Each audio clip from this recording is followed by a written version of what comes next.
Oh, it's been a few days since we said bye to the others in Nasha Town.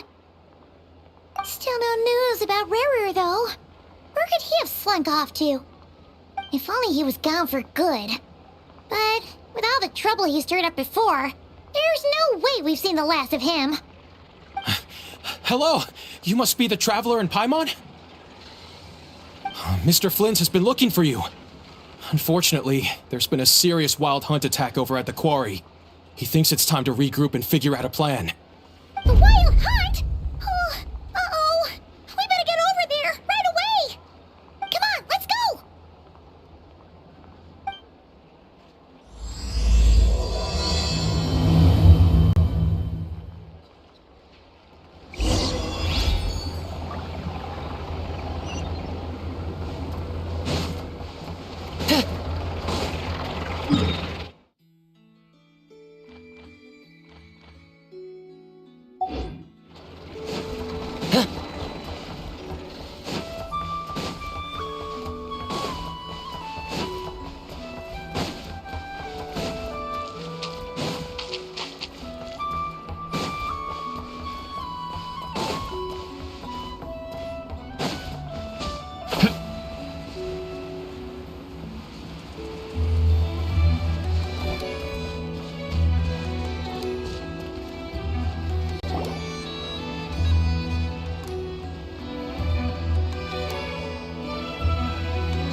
I can barely sense any Kuvaki at all. This whole area feels like a soulless husk. Looks like his appetite truly is insatiable. As if the power of that energy cannon wasn't enough. He's not seriously still getting stronger? What's his endgame here? Ah, everyone's here already. Hey, we made it. So, what's going on? We've all been on high alert since we split up a few days back, expecting Rerir to strike again. But it's like he just vanished into thin air. No one has seen him nor found any trace of his presence. That is, until this morning, when a ratnik found signs of wild hunt activity while out here on patrol. As you can see, the Crystonite itself is physically intact, but the Kuvaki it contained is all but completely diminished. And we're sure that Rerir did this. Who else? He's the only one who could pull off a stunt like this. Kuvaki loss has reached critical levels. Rerir of Solnari set to maximum threat level. Warning, unless de-escalation measures are taken soon, he will pose a threat beyond our ability to contain. The consequences could be catastrophic. Traveler, do you remember when we encountered Rerir just after regaining his body? There wasn't a shred of sanity left. Nothing but madness and rage. Yeah, didn't he shout out a bunch of names? Then he started raving about how nothing in this world mattered to him. Oh, Paimon gets chills just thinking about it. Oh, but the thought that he's still out there, lurking somewhere in Nod Krai, waiting for his chance to strike? Oh, even chillier. Last time we fought, we were already at a disadvantage. If he has such overwhelming strength, why would he suddenly go into hiding?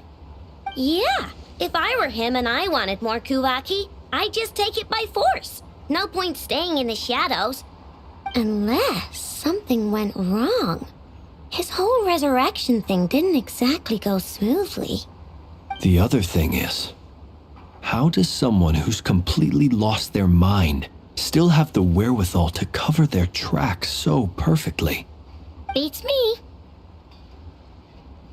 According to certain medical studies, insanity does not always entail a complete loss of rationality.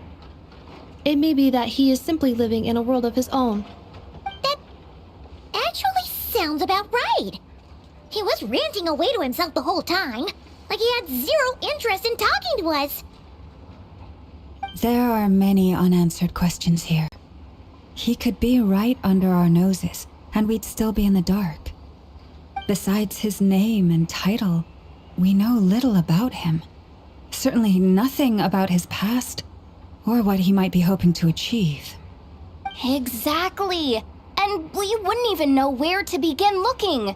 Even Boss hadn't heard of the Rerir of Solnari before all this. I'd be willing to bet that even if we gathered together every scrap of intel in Nod Krai, we still wouldn't find more than, like, 3 useful facts about him. So, if we do nothing, he'll just keep getting stronger. And if we want to investigate him, we have no idea where to look. Last time we had Marionette and her big robo-buddy to help us, and we still barely held our ground. If we had to face him alone... Oh, Paimon's head hurts just thinking about it. What are we supposed to do against a threat this big? Well, I do have a little hunch about his next move. Given that he attacked the quarry, I'd say it's likely he'll target other places rich in Kuvaki. Somewhere like the Eye of Krati, or the Pillar of Embla. One thing's for sure. If we just sit back and let him keep absorbing Kuvaki, we really won't stand a chance against him. A perfectly reasonable hypothesis. However, it is worth noting that these 2 locations are quite far apart. To investigate them both, we'll need to split up. I agree, we should split up. Right now, Rerir's goal seems to be gathering Kuvaki, not fighting us directly. Once we're done, let's regroup on Hisi Island. Wait, why Hisi Island? If I recall correctly, your largest goddess statue was carved from Kuvaki-rich ore, was it not? That's right. Yes, it could well be a potential target of his. I should head back and start evacuating the pilgrims.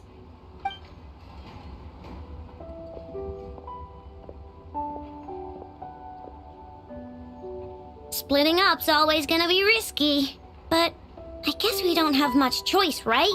We're in a race against time here. And if we do run into Rerir, what then? That's when you follow the 3rd rule of treasure hunting. Run like the wind. Didn't you say the 3rd rule was go with the flow? I don't know. Did I? Anyway, whatever. In this situation, go with the flow means go find backup. Agreed. If anyone finds so much as a trace of Rerir, do not pursue him. Get out of the area and alert the rest of us as soon as possible. We need to put safety first. All right, we'd better get moving. Come on, Anefa, let's go.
Any leads? Nope. Diddly squat. No clues to where he might be hiding. It's like he's a ghost. It feels like we're sitting on a powder keg that could go off at any second. Oh, I hate this feeling. I'd rather face him head on than be left hanging like this. So, you guys didn't find anything either? Not loving the word either. How about you, Flint's? I questioned a few Ratniki and eventually narrowed my investigation down to one suspicious individual. But by the time I got to his place, he was already gone. Almost as if he knew someone was on to him. Either that, or he's just extremely cautious and doesn't stay in one place for long. He's been biding his time for a while now. The question is, where Or what is his next target? No idea. Since regaining his body, he seems to have lost all interest in the fragment in my possession. If he did still want it, he's had plenty of chances to take it. All we can do now is hope that Ino and Anefa turn up some leads. Darn it, Rerir! If you've got the guts, come face me one-on-one! Wait, he's actually here? I didn't mean it! I swear! No, it's coming from Silver Moon Hall. The Lady Kutar might be in danger. Let's get over there, quick!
Into darkness. Felindus, soon I will find a way. Watch out!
Made it out of there alive!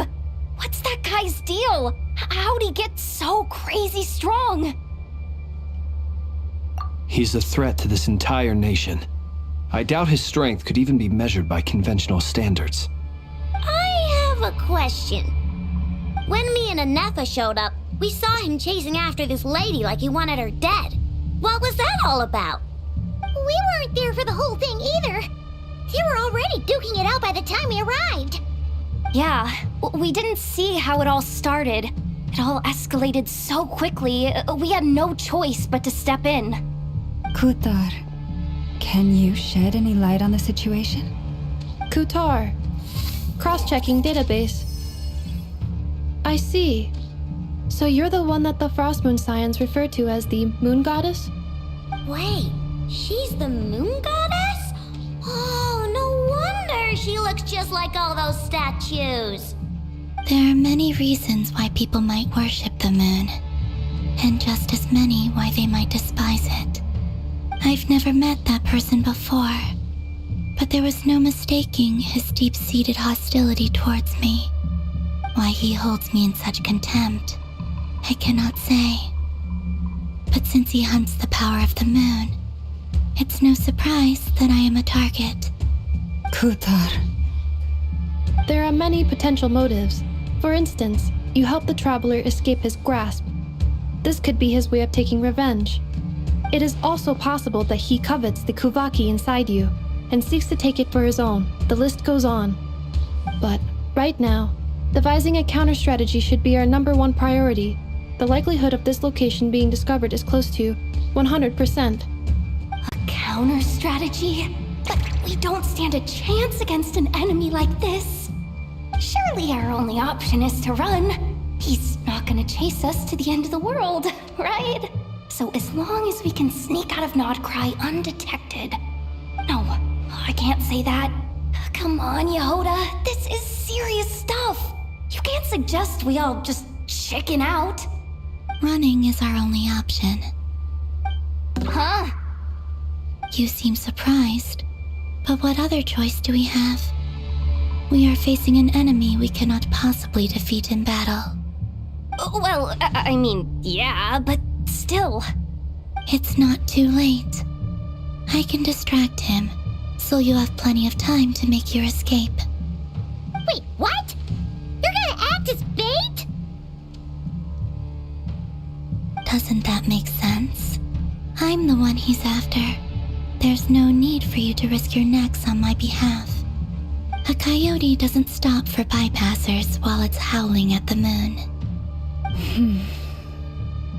What is it, Loma?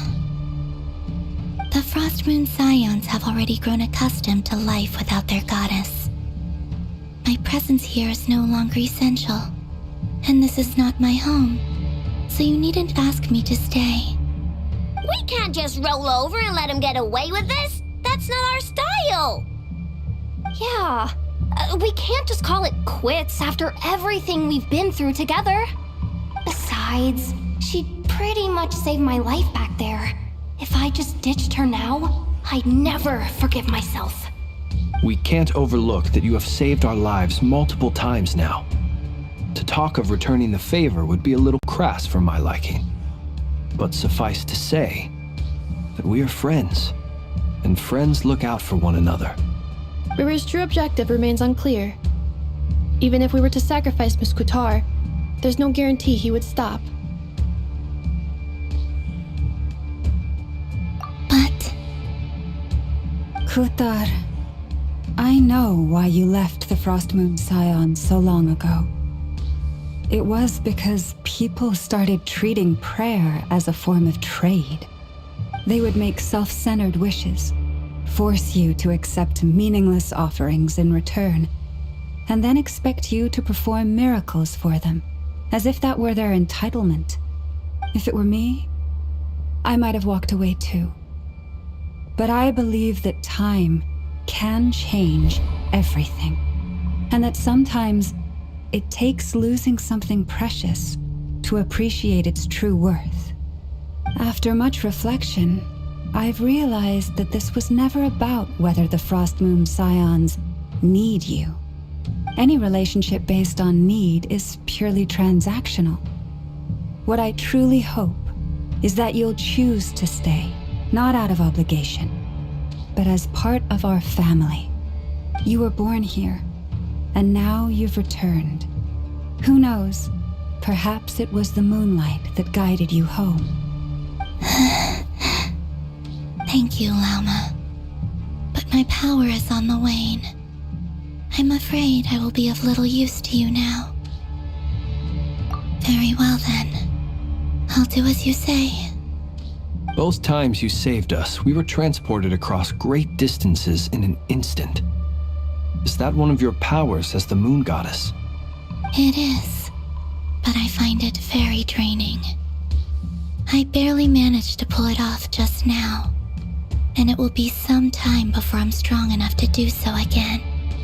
Rejected by the world, my power is dwindling. Like a lake cut off from its source, slowly shrinking away. Now, it has almost run dry. What do you mean, rejected by the world? The 3 moons belonged to the ancient bygone era in which they came into being. From the moment I was born, the world itself has been steadily sapping away at my strength.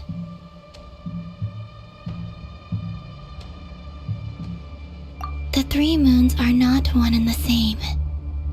As the goddess of the Frost Moon, I cannot wield the powers of the other 2. Yet moonlight has a way of blending together.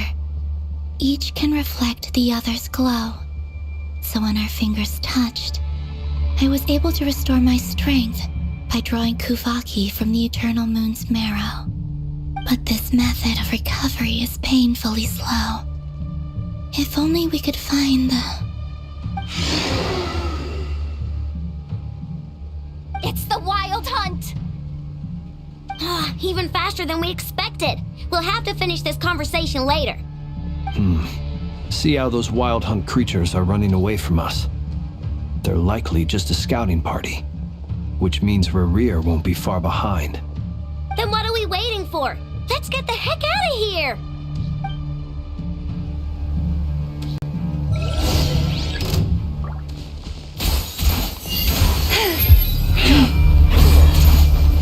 By the Frost Moon of old, you poor lost man.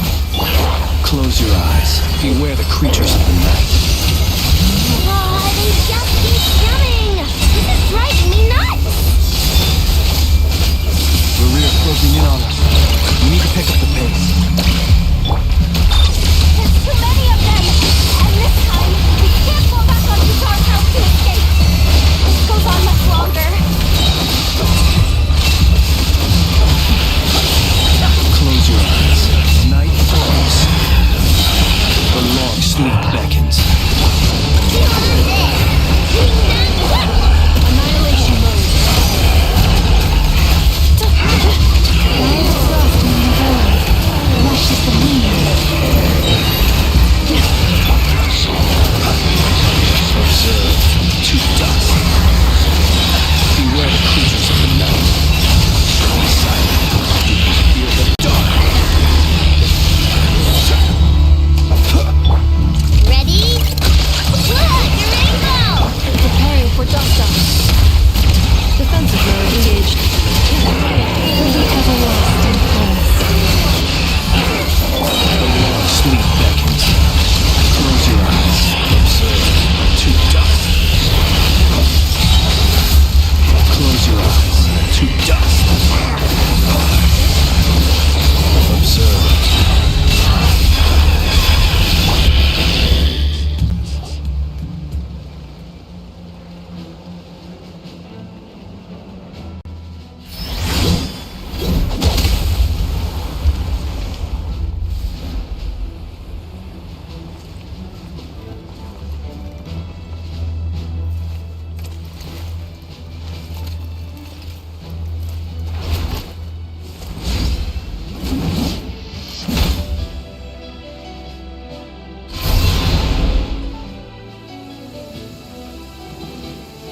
What's the matter? Bit off more than you could chew? Who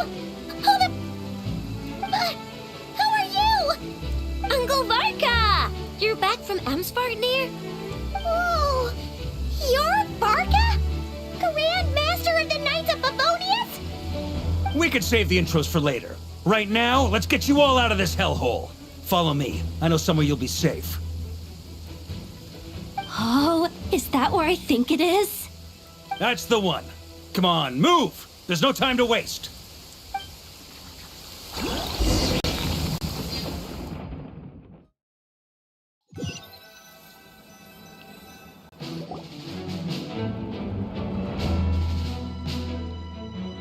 Wow! Where are we? This is so well hidden. Well, that goes without saying. This is the Knights of Favonius' meeting place in Nod Krai, and a contact hub for the Northern Intelligence Network. AKA, the black market of intel. No matter what faction you're with, it's the place to buy and sell information. Their headquarters are in Nod Krai, but they've got contacts in every nation. As an expeditionary force on foreign soil, working with them has offered us the most effective way of getting our hands on reliable local intel. This is where we meet, so naturally, it's secure. Anyway, where were we? Folks from Nod Krai should be pretty familiar with me by now, but I believe this is the first time we've met. Allow me to introduce myself. I am Varka, Knight of Boreas, and Grand Master of the Knights of Favonius. We've heard all about you. This meeting's been a long time coming. You look way younger than Paimon expected, but you definitely have that Grand Master vibe. Well, I'm no spring chicken. Just not showing my age yet. Definitely feeling some of that back pain today, though. Rushed back from Amsfartnir without a wink of sleep, only to get right into another fight with that freshly revived maniac. Another? You mean you fought him before? Yep. He wasn't nearly as strong back then, but he was still a formidable foe. I brought some of the knights along to give him a little surprise, but he saw us coming from a mile off. My squad took heavy injuries, and I barely made it out alive myself. We knew it might have been our last chance, so we staked everything on it. But still, it wasn't enough to stop him. I tried tracking him down afterwards, but he didn't leave a trace. Even in his unhinged mental state, he's as cautious as any trained operative. So, I decided to come find you. And as luck would have it, turned up to find you being ambushed by the Wild Hunt. The rest, you already know. Is that why he's been frantically absorbing Kuvaki these past few days? Because he sees you as a threat? Maybe I'm part of the equation, but even if I weren't, I'm sure he'd still be gathering power. He's clearly working up towards something. Note to self, Uncle Varka's strength rating officially upgraded. Guess it's my turn to ask questions now. So, what exactly has been happening in Nod Krai? Why is the Wild Hunt returned in humanoid form? And why is it after you? That's a long story, but I'll try to make it quick.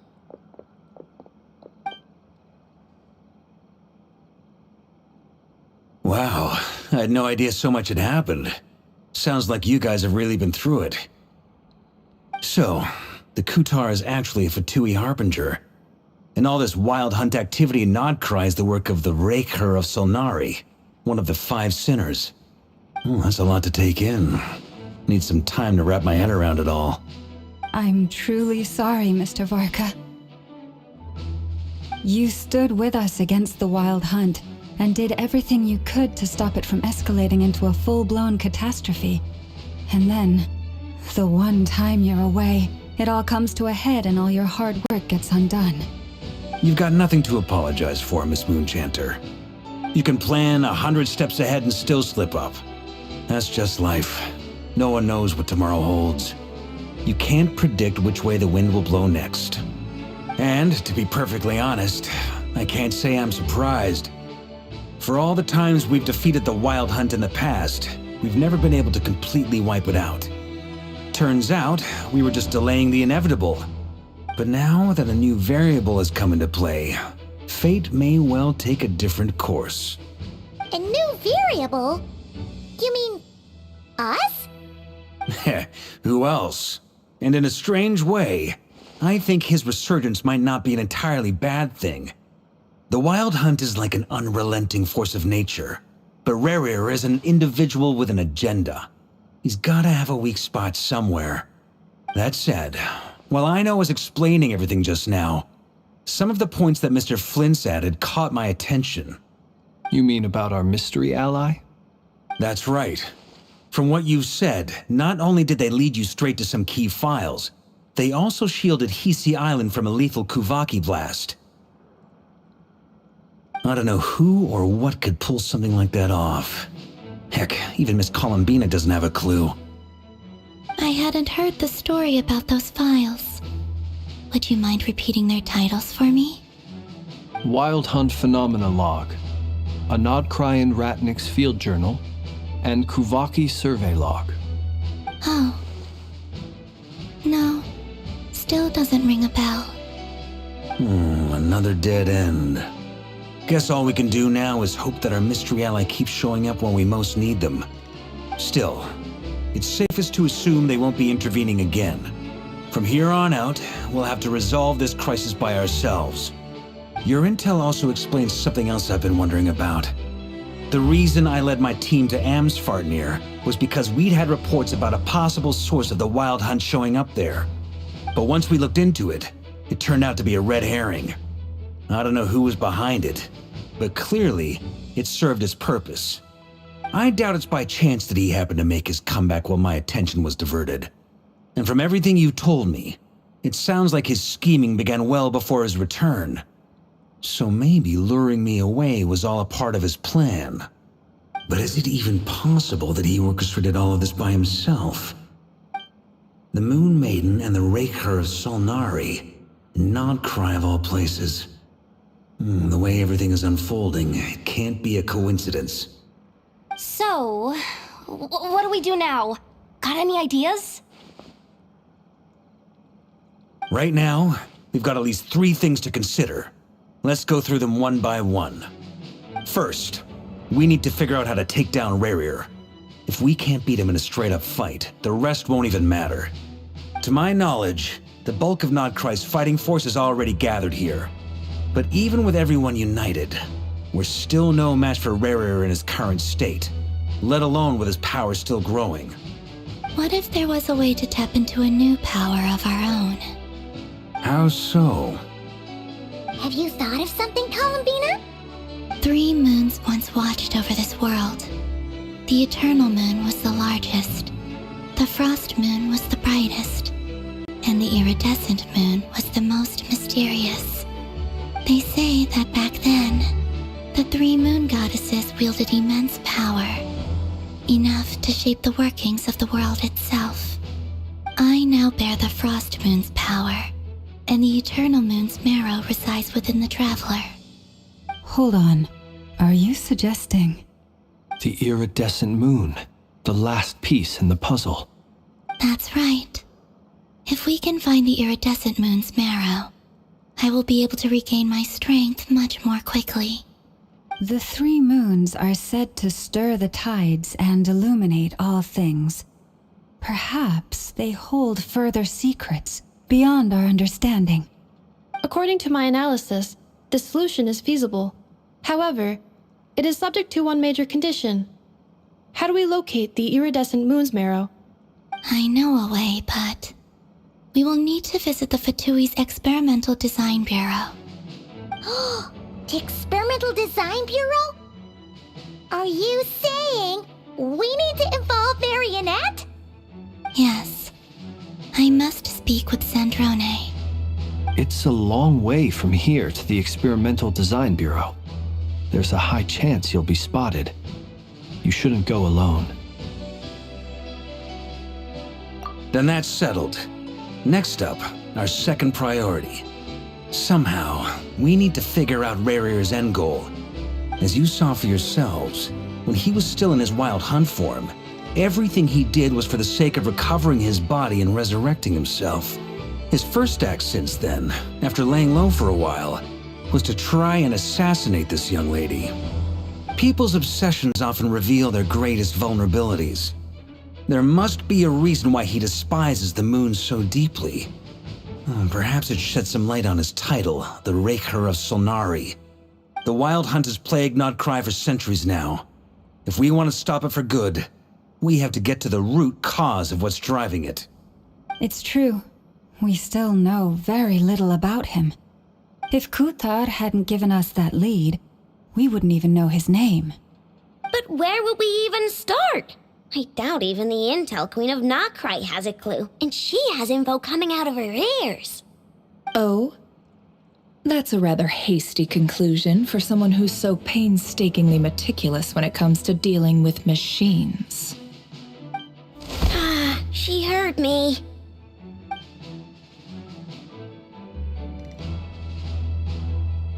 Boss! What are you doing here? I'm now asking myself the same question. I received a letter from a humble knight of Favonius, requesting a meeting to discuss a major business deal. But it looks like this humble knight had something else in mind. Details, details. Miss Neffer, the important thing is that you've arrived at the perfect time. Since his failed ambush, I've been racking my brains trying to come up with a plan to fight Rerir. Given the severity of the situation, I think it's fair to say that our only chance lies in uniting as one. And I'm talking all the factions in Nod Krai. We can't do this without the Curatorium, but I knew it'd be a tough job to win you over. So, I took the liberty of reaching out for a little chat. Wait a sec. How did you even hear about this place, Neffer? Didn't you say this is meant to be the Knights of Favonius' meeting spot? And a contact hub for the Northern Intelligence Network? And isn't it supposed to be super hidden? You really think he could have gotten settled in Nod Krai without my help? Besides, I'm the one running this gig. Of course I know where the meeting place is. Allow me to introduce the current head of the Northern Intelligence Network. If it's intel you're after, she's your woman. Pretty much seen and heard it all. Please spare me the flattery. Let's cut to the chase. Seems like you've run into some trouble, huh?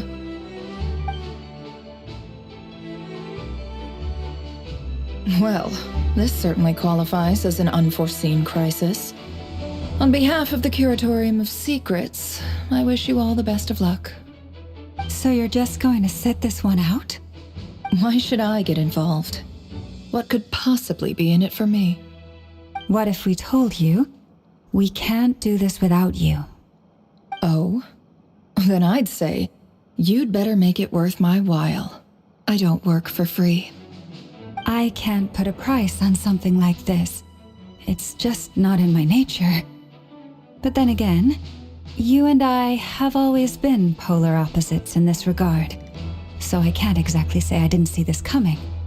If you insist on compensation, I will pay you. Consider this a formal commission. Sound fair? You just don't give up, do you? Too bad. I know you well enough to know you can't afford my prices. The riskier the job, the more it'll cost. And a Moonchanter's stipend isn't exactly generous. Unless you're planning to start passing the donation box around among the faithful. Boss, just a thought. If they come up short, maybe you can take the difference out of my next few paychecks. Things got really dangerous during the fight with Rerir.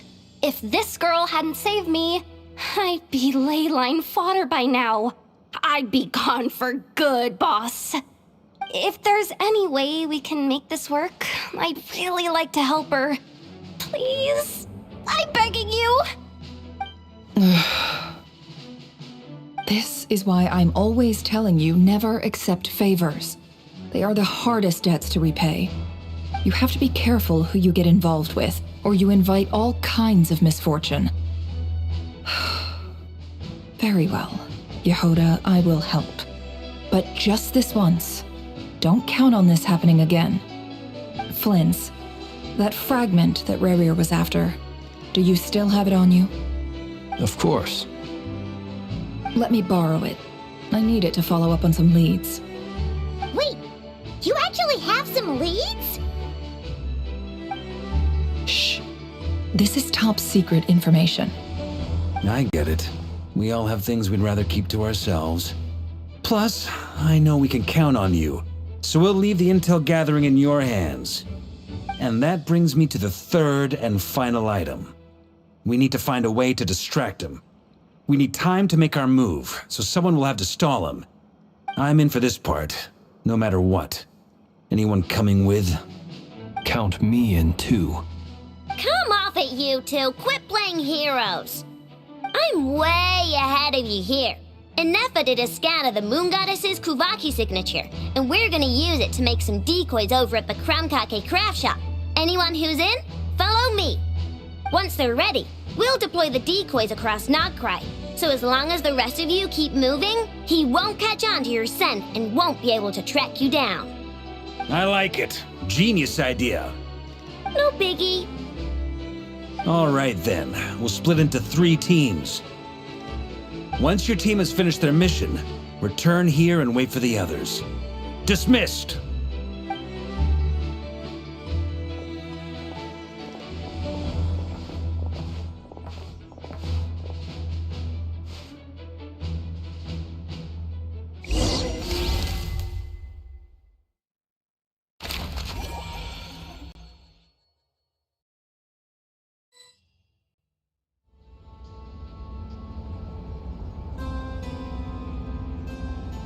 Lady Damselette.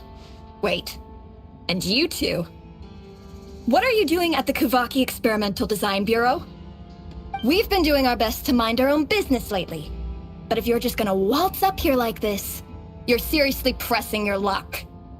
Don't blame us for doing what we have to. Huh. You really think that's gonna scare us off? We're not looking for any trouble. I just want to see Zandrone.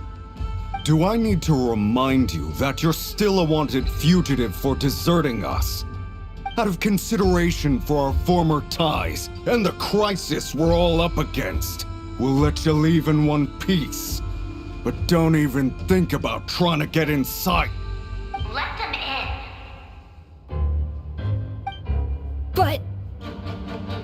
Are you going to make me repeat that? no, my lady. Zandrone seems to be in a good mood. Must be maintenance day.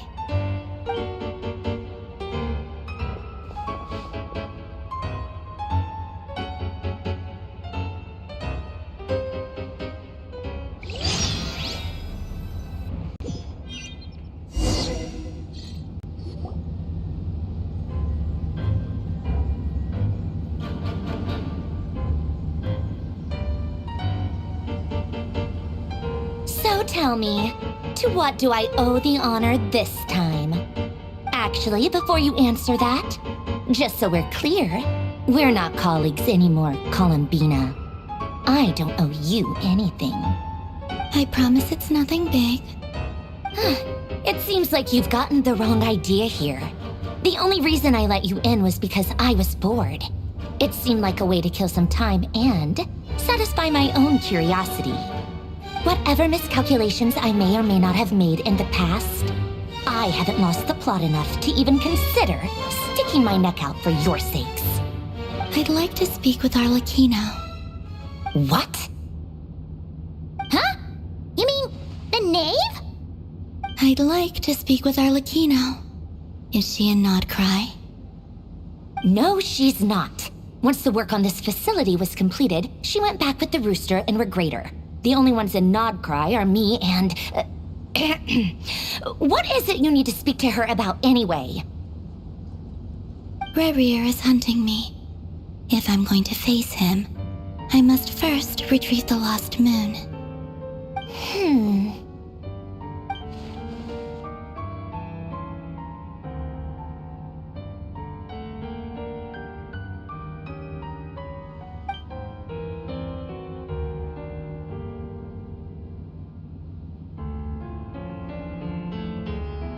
Is that a no, then?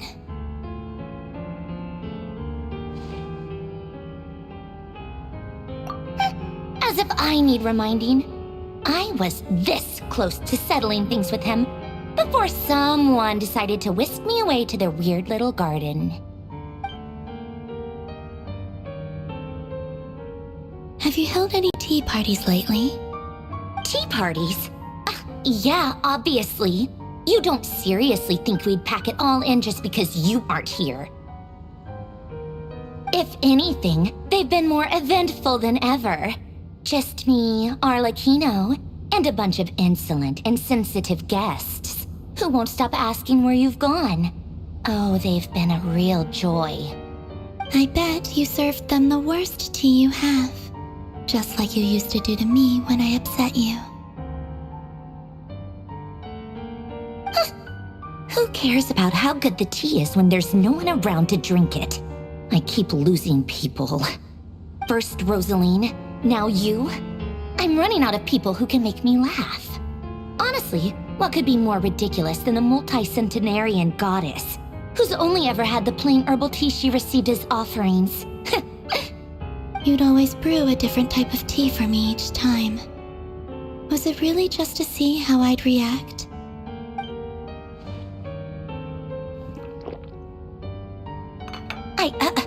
Well, duh. Why else? Watching you squirm was practically my only form of entertainment.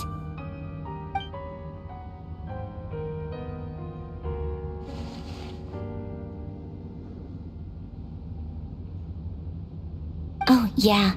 And Capitano sometimes used to bring Tartaglia around, too. But I guess we won't be seeing him again. Well, I guess we are overdue for a get-together. Polonia! Have Febronia pass a message to Arlecchino for me. It's time for tea will suffice. Pass along a message for me, too, if you would. My body cannot contain the marrow of 2 moons, so I'll be leaving one of them in her care. Excuse me? Who said you were on the guest list? If my tea meant that much to you, maybe quitting the Fatui wasn't your brightest move. Back when you were under the Tsaritsa's protection, no one would have dared come at you so openly. But that protection didn't come for free. In fact, I paid dearly for it. At the end of the day, it was just another transaction. I just got tired, that's all. I never wanted any part in their grand ambitions, and I've had enough of being treated like a bottomless supply of power. It brings back memories from the old days, when I was still worshipped as the moon goddess. Centuries on, it may be a different group of people, but I see the same greed in their eyes. I figured you'd leave eventually. You didn't have as much of a reason to stay as I do. The Tsaritsa gave you shelter and protection, but that was it. Nothing more, nothing less. Meanwhile, the Fatui demanded everything from you in return, until it was more than you could bear. I get why you left. And frankly, I have no interest in dragging you back just because the higher-ups told me to. But if you keep hanging around with this riffraff, the next time we cross paths, we might be enemies for real.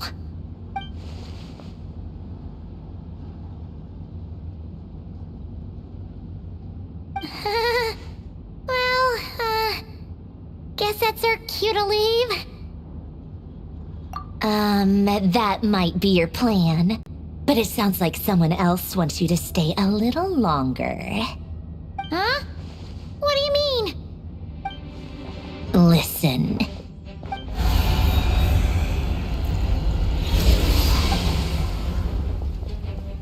My lady, it's the Wild Hunt.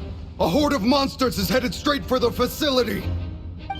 Another uninvited guest trying to crash my tea party.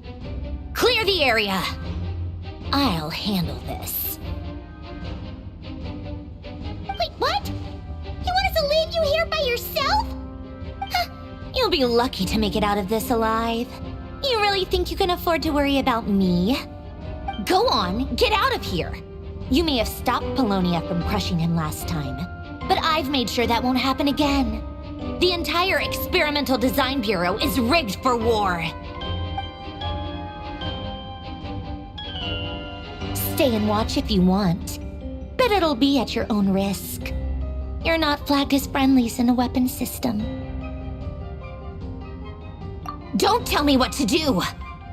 Look, if you're leaving, make it quick, or you'll just get in my way. There's a secret passage on the 2nd floor. It'll take you right to the plains out back. Stare all you want, Columbina. You're not getting another invitation to my tea party. I know. But thank you anyway, Sandrone. This is exactly why you shouldn't hang around with those people. All their melodrama and sentimental nonsense is rubbing off on you.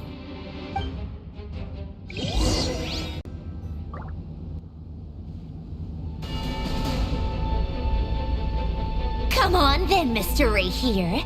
Let's pick up where we left off. It's your Wild Hunt monstrosities versus my beautiful creations. Let's see who comes out on top.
Polonia, get him! I've upgraded Polonia again since our last encounter, and uploaded every last scrap of your data. So let's finish this, once and for all. She's not here. Where did she go?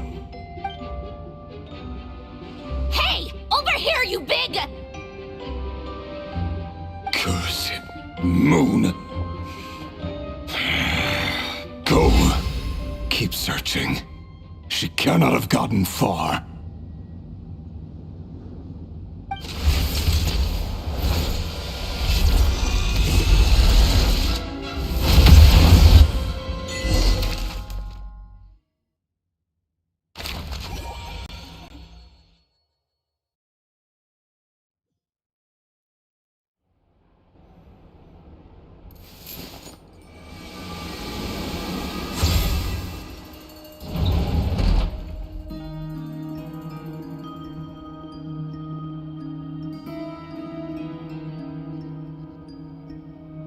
So this is your method for investigating Rerir's past.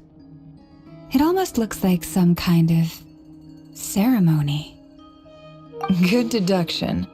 But it's quite a different affair from what you're used to with the Frostmoon Scions. Whoa! First time I've ever been in here. Boss always said it was off limits, so I pictured some kind of creepy dungeon. But it's actually kinda nice. Oh, I guess this must be Sumero decor? That's where Boss is from. And that nice shopkeeper who sold me my treasure compass. I'm not sure exactly what you've got planned, but it looks like you're all set. When do we begin? Whenever we wish. But for some reason, I've got a feeling this isn't going to end well. I've never faced Rerir myself, but from what you've told me, his power is beyond anything I could imagine. I, on the other hand, am just an ordinary businesswoman. Our paths should never have crossed, yet here I am, forced to make an enemy of him. If you ask me, you're about as far from ordinary as it gets. So what are you saying? You're getting cold feet? Once I take a job, there's no backing out. Still, I have to ask myself if the power I'm relying on will even work on an opponent of this caliber. And also how to make sure I come out of this alive if things spiral out of control. Death is the one thing we can take for granted. It is the great equalizer, however fortunate or unfortunate we may otherwise be. So it's important to consider how to spend what lifespan we have left. Come on, boss. Lighten up. Quit talking about death. It's bad luck. For once, I agree with you. When you're up against a foe like Rerir, there's no such thing as being too prepared. Is there anything I can do to help? That won't be necessary. I've already made up my mind. Time to cash in a precious favor I've been saving for a rainy day. Yehoda, I need you to find someone for me. The sooner the better. Find who? That shady merchant who sold you an overpriced treasure compass the other day. Come on, boss. You're pulling my leg again. In what way is she shady? She showed up when I was completely lost and sold me a neat little gadget that was exactly what I needed. Trust me, she's a good person. Anyway, I know who you're talking about. Don't go anywhere. I'll be right back.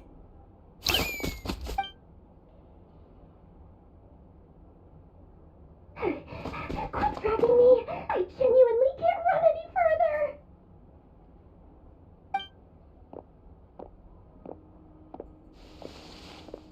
Hey, aren't you?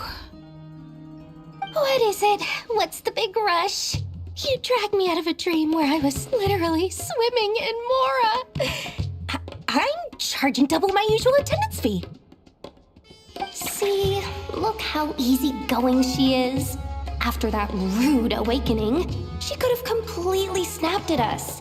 But instead, she kept it together and just asked for an extra fee. Dori Sangama Bay? I never would have pictured you two doing business together. If you want to make it big in Nod Krai, it's all about connections. Lady Nefer just so happens to have a lot of intel that interests me. And she also did me a big favor in the past. It was back when I first arrived in Nod Krai. My trusty assistant, the genie in my lamp, had an adverse reaction to the Kuvaki and fainted. And wouldn't you know it, that's when I suddenly find myself in a life-or-death situation. Good thing my compatriot was there to swoop in and save the day. I've been giving her a 30% discount off all of my goods ever since. Now, so that no one here feels left out, I'm willing to extend a 20% discount to fellow friends of Boss Nefer. Plus, any other friends you send my way will enjoy 10% off. What can I say? The great Lord Sung in the Bay is nothing if not generous. So, let me guess. You've run into some trouble? I've got everything you could possibly need, and the more you buy, the more you'll save. You guessed correctly. What have you got in the way of survival gear? The one type of gear I've never been short on. What are you looking for? A jetpack fresh from the Academia's labs? An ancient suit of armor dredged up from the bottom of the sea? At the very least, I need to know what kind of opponent you're dealing with here. If even you're worried about staying alive, it must be pretty serious. What if I told you it's someone with the power to bring a nation to its knees? Is that so? Then we really are talking top-shelf treasures. I don't have anything like that in stock right now. I'll have to ask my supplier. Your supplier? A powerful woman, make no mistake. I can't reveal her identity, but luckily for you, I hear she's planning to visit Nod Krai in the near future. If you're willing to wait, I can ask her when she's here. Can't say exactly how long that'll be, though. Then, let me put it another way. What would you do if you encountered an enemy like that? Roll over and serve yourself up on a silver platter? Of course not. I have a handy little trinket from one of my generous suppliers, which... Hold on. What exactly are you getting at? No, this is for my personal use only! Let's just say I'm borrowing it, all right? Just for insurance purposes. You'll get it back later. Favors are the worst kind of debt to owe, and now you've got a chance to repay one. A win-win situation, don't you think?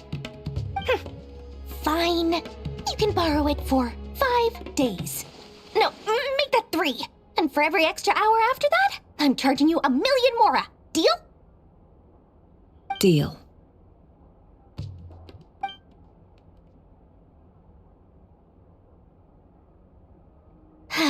What a way to start the day.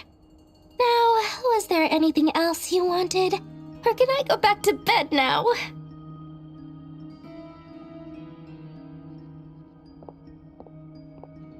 That will be all. Take care now. Don't trip up on your way back, friend. See you later! You're my favorite shopkeeper.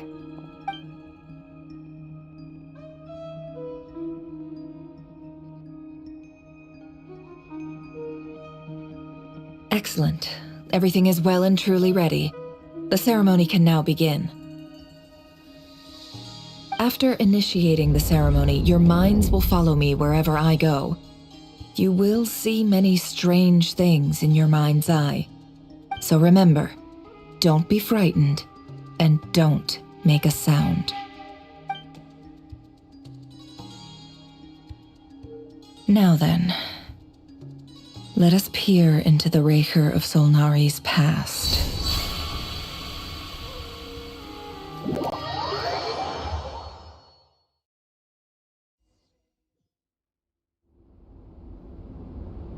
I made it. I don't recognize this style of architecture. Must be Khaenri'ah. Simple furnishings, table and chairs. It's a more ordinary house than I might have expected. Looks like the fearsome Rerir of Solnari came from surprisingly humble beginnings. Unless this passed for luxury in Khaenri'ah. Unlikely. It was said to be a very prosperous nation in its heyday. Anyway, I'll keep exploring.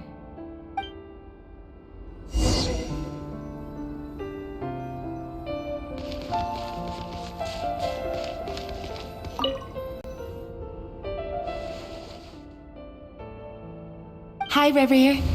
Since you're working extra hours tonight, I thought I'd keep myself busy by checking out that new kebab shop. I've heard good things about their menu. I'll test it out, and if it's as good as everyone's saying, let's go back together sometime.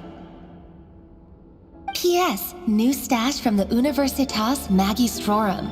I brought some goodies home. A few teacups and a pin rack. Hope you like them. They didn't sign their name, but they must have been close. Sounds like they were living together.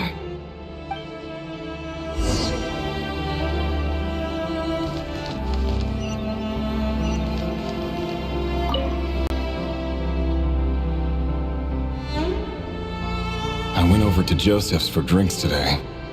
They have a fine collection, but I went alone. Felindis was tied up with something and couldn't make it.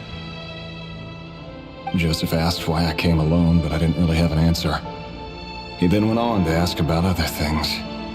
If you ask me, someone who asks that many personal questions is too nosy for their own good. But if he invites me again, chances are I'd still go. Felindis. That's the same name Rerir mentioned. Crane imports keep falling. If things don't pick up, we'll soon be back to meat and mushrooms only. Honestly, I'm not a huge fan of that new type of mushroom everyone's been into lately. Didn't it start out as a lab-grown variety? I heard it's even mildly corrosive. Seriously, why would you even eat something like that? I don't care if it's an impressive feat of alchemy.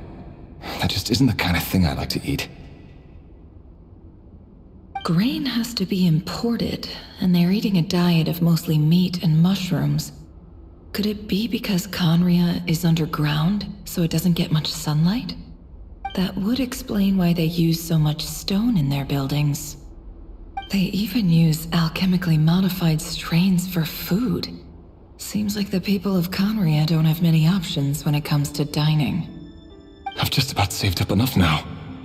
Time to buy it and keep it somewhere safe. Making a big purchase. I wonder what it is.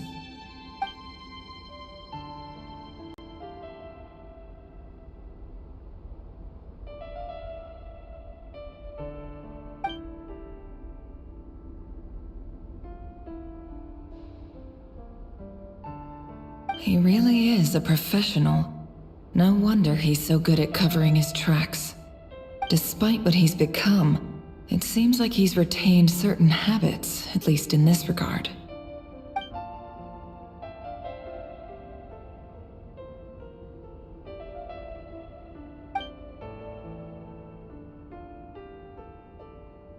Did Rerir rip it out himself?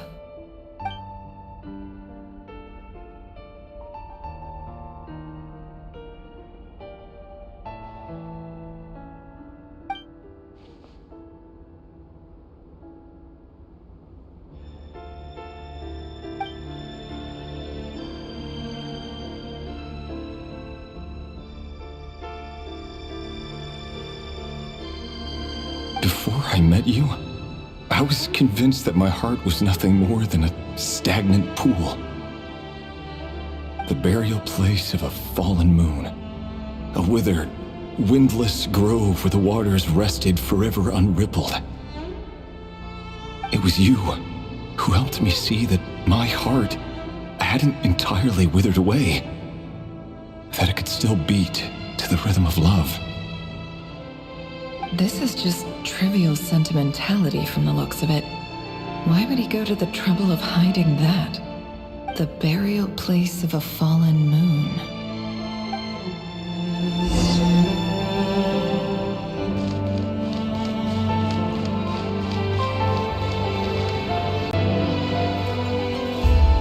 Rerir, over here.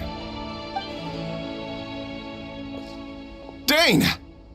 Oh, and, Vedelfin here? What a surprise to see you here, sir. Hello there, Rerir. You need not address me so formally outside of court. He doesn't get that much free time, so I invited him over for a drink. Even the court prophet deserves a break every now and then, right? Well, I'm flattered. So, What are we discussing today? Hey, don't look at me. As far as I see it, we don't need an excuse to have a few drinks. Come on, don't give us that. Didn't you say you were about to pop the big question? How's that coming along? Who'd have thought the great Twilight Sword was an even greater gossip? I just didn't expect you to be the first one to settle down and get married, that's all. Yeah. If you told me that a few years ago, I wouldn't have believed you either. So, are you planning to come clean about your job then? I'm guessing you still haven't told her. Sure, I'll have to tell her at some point. But I'll need to pick the right time and place. To be honest, I have no idea how she'll take it. Come on, stop being such a pessimist. For all you know, she could be thrilled. I bet she'll be much more impressed by your actual job than the one she thinks you're doing now. A member of the King's Guard. Quite the cover story. Does the king himself even know? Of course he does. Anyway, enough about me. How have you been? Me? Same old, nothing much to... Huh? What's up, Ved? It's nothing. Vedifulnir, Dainsleif's elder brother. Renowned throughout the court of Khaenri'ah as the Visionary, and said to possess a wisdom far beyond the reach of any ordinary man. And yet, despite the gulf between us, he seems to have something to say about me. Does he even know me? Does he see me as a friend of his brother, or just another of the Vinster King's blades? Why did he react so strongly? Was it really to do with what we were talking about? Brown, curly hair and brooding blue eyes. So this is what Rerir looked like back in the day. Perfectly normal. No different from anyone else. As frightening as this monster is in the present, there's something even more unsettling about seeing the human he used to be.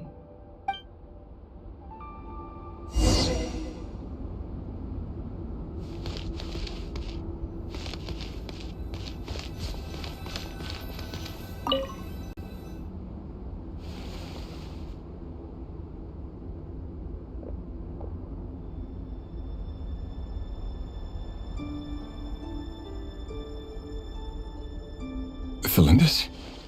You're back early? Our equipment's being serviced today, so I got off earlier than usual. How's your day been? Aw, why the long face? Is something the matter? Has your boss been giving you a hard time again? Went for a drink with Dane and the others after work. Isn't that a good thing?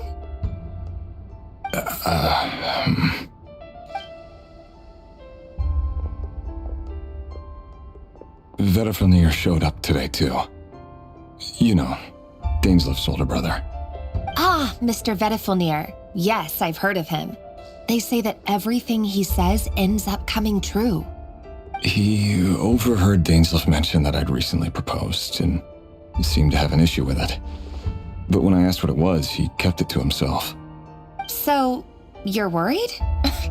You can be such a child sometimes, Rerir. We're nobodies. Why would the Visionary be concerned about us? I'm sure someone in his position has much bigger fish to fry. Maybe you're right. You worry too much, Rerir. We've been together for ages now, and everything's been going so well, has it not? You've even proposed to me. So, you do remember. Tell me then.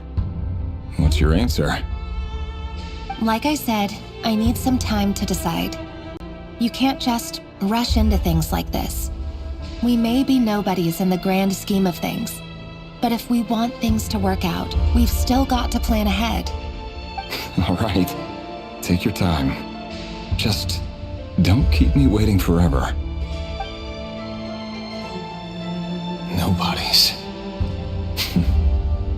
Sounds about right. In the eyes of people like Vedifulnir and Dainsleif, what do we matter? Can someone whose gaze is so fixed on a far-flung future even see the present clearly?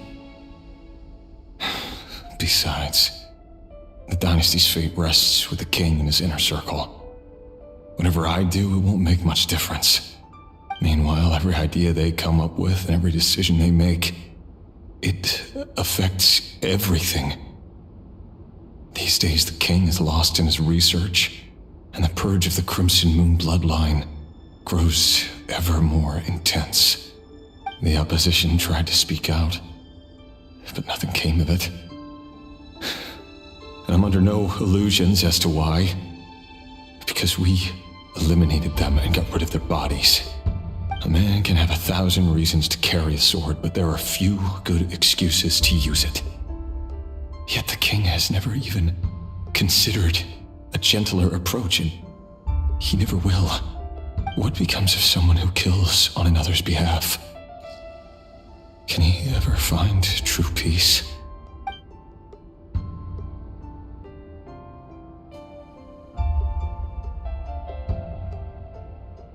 Thelindis?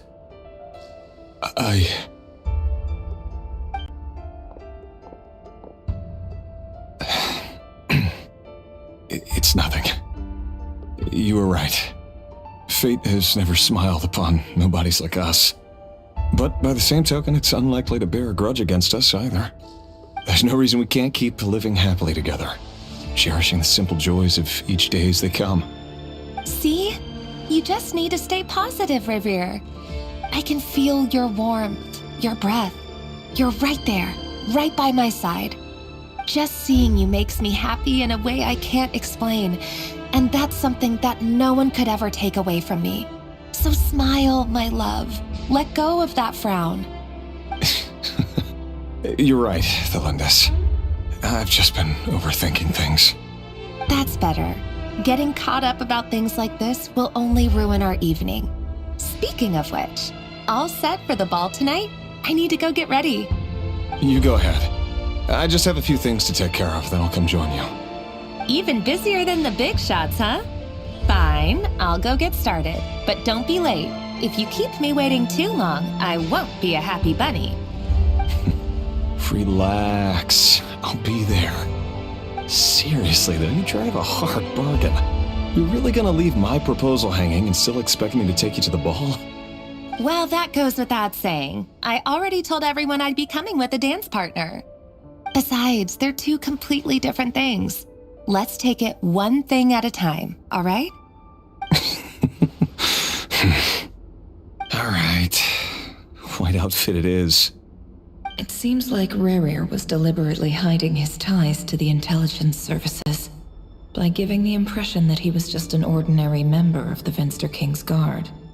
He clearly doesn't want his would-be fiancée to know about his other life. Then again, that's hardly surprising. People in the intelligence trade rarely do.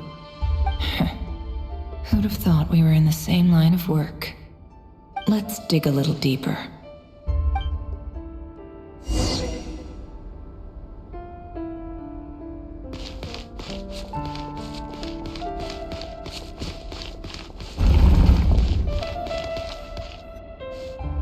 Our last operation was a resounding success, and all thanks to you, Rerir of Solnari. In total, we apprehended 32 dregs of the Crimson Moon, and 67 accomplices. After all these years since the dynasty's fall, so many of them still linger on. Indeed, it cannot be denied. Yet it was destiny that the Crimson Moon should be overcome by the eclipse, and that His Majesty, the all-seeing Venster King, now guides our nation on the path to prosperity. Khaenri'ah has no further need for a dead moon. But alas, there will always be those who refuse to see the truth, choosing instead to romanticize the past. That's not entirely true. Much about the Crimson Moon era was worthy of remembrance, and that's exactly why they keep trying to see it restored. Many of its secrets remain unsolved to this day. As it happens, that's precisely the field of study my partner is devoted to. You still haven't told her what you really do for a living. Where would I even start? How do you tell someone that you're one of the king's hand-picked executioners? That your hands are steeped in blood? You didn't choose this life, any more than I did. Orphans like us don't get a say. But I'll sure as heck be the one to pay for it. Speaking of which, we need to be more rigorous in the way we identify direct descendants of the Crimson Moon. Someone, it seems, has strong opinions about my future plans. Most likely my marriage in particular. I have a feeling that we may soon become targets of the Crimson Moon's retribution. Your concerns are not unfounded. They've taken out many of our colleagues these past few years, and for that very reason. These are no helpless lambs we're leading to the slaughter. They're wolves in sheep's clothing. Take care, Rerir of Solnari. I look forward to toasting you at your wedding. Thanks, Thorkel. You look after yourself, too.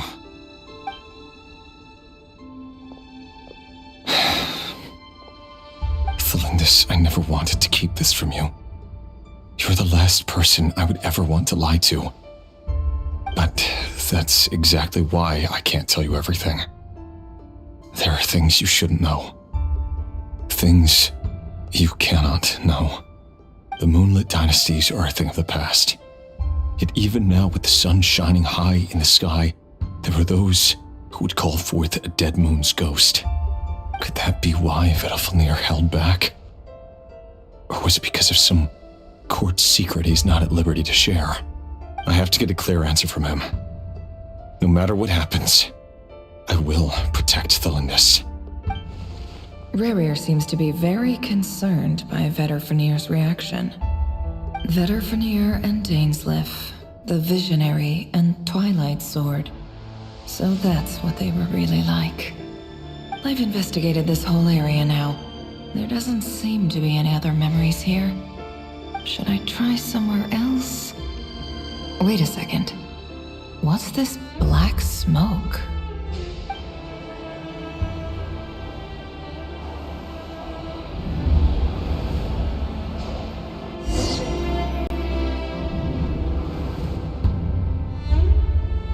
So, he's late after all. Just you wait, Rerir. You're in for it. Big time. Are you waiting for someone, ma'am?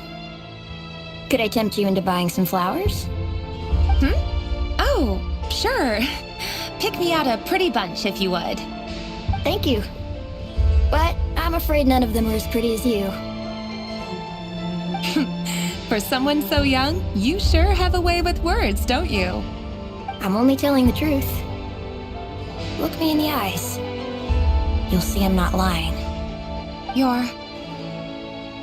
May we have a word in private? Who are you? And what do you want? It doesn't matter who I am. Too many of our kind have fallen lately, so I decided to take the risk of reaching out. Not long ago, the Rerir of Solnari led an assault on one of our strongholds. We suffered many casualties, and many who came to our aid lost their lives as well. Sorry, I don't know why you're telling me this. And I don't want to get involved. Wait, hear me out. This time we finally got a clear look at his face and learned his true identity. His name is Rerir, and he claims to be one of the King's guards. What did you say? A cruel irony, isn't it? The man you're set to marry leads a double life as a brutal executioner. But surely, you must have caught a whiff of the blood on his hands. Why are you telling me all of this now? Simple. It's because... How strange. Rerir was nowhere to be seen in that memory. It clearly belonged to Thelindis. Rerir couldn't possibly know what happened if he wasn't even there. Why would her memories appear in his fragment? The ceremony won't last much longer. I think it's time to call it a day.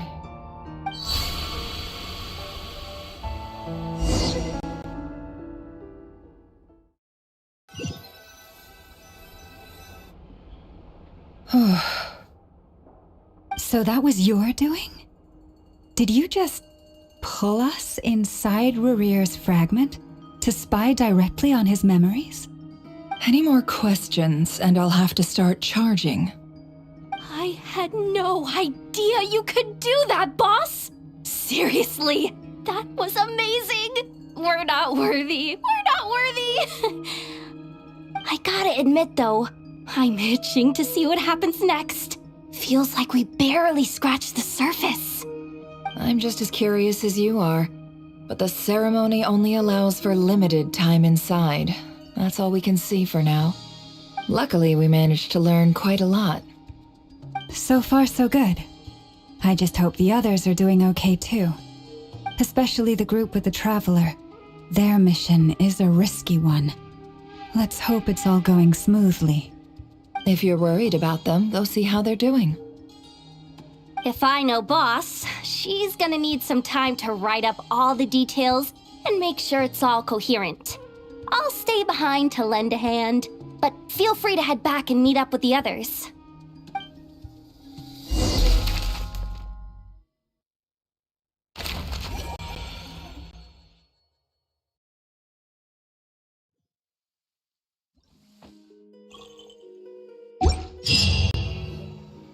Oh, they've been prowling around for nearly 2 days now.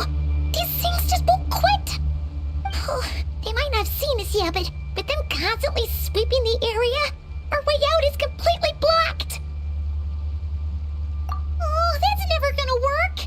One little slip up and it's game over. If they spot us, they'll run straight back to Rerir. And once he knows we're here, it won't be long before he's breathing down our necks again. Oh, guess you're right. All right, time to zip it.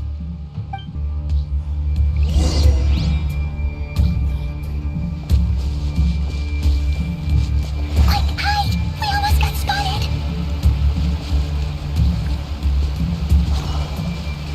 Phew, that was a close call.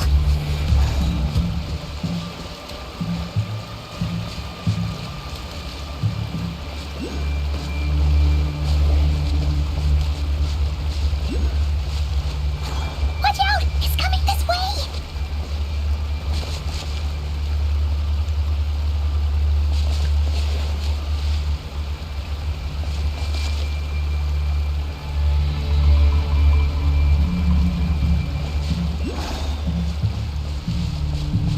Keep going. We're nearly there. This is the final hurdle.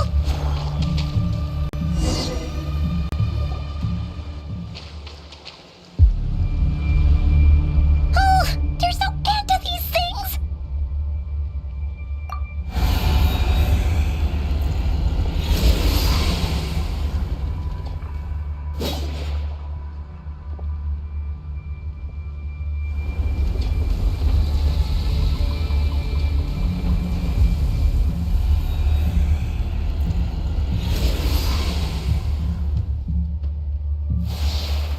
Fire. Fire? Wait, what's that smell? Oh no, there's a fire!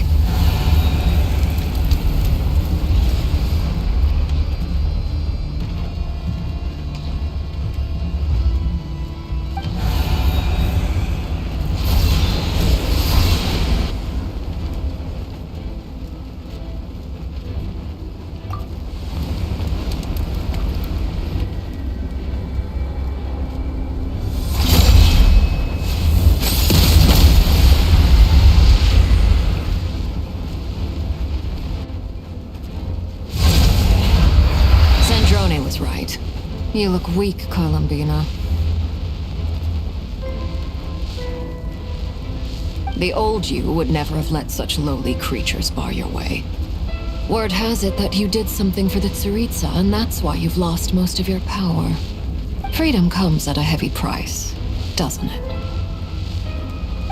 It's Arlecchino! You came! Hello again, Columbina. And greetings, guests of the House of the Hearth. It's been a while, Arlecchino.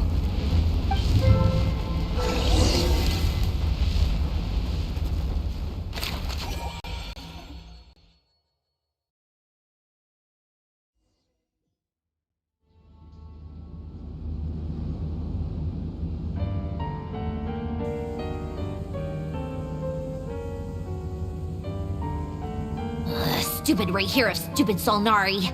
Ugh, whatever. I've got all the data I need. Next time we meet, you're finished. He sure doesn't pull his punches.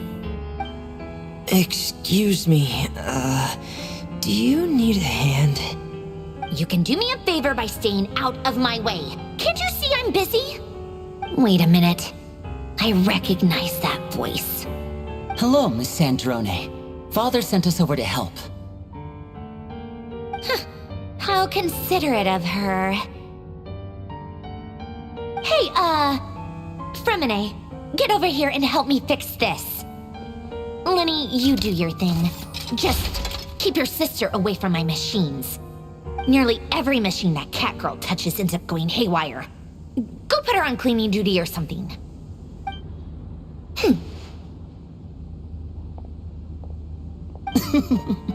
Then let's start downstairs. Fremine, we'll leave this place to you. You've got it. Wait a second. Pretty sure there's still some tea in the cupboard. If you want some, you'll have to make it yourselves.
It's a relief to see you all made it back in one piece.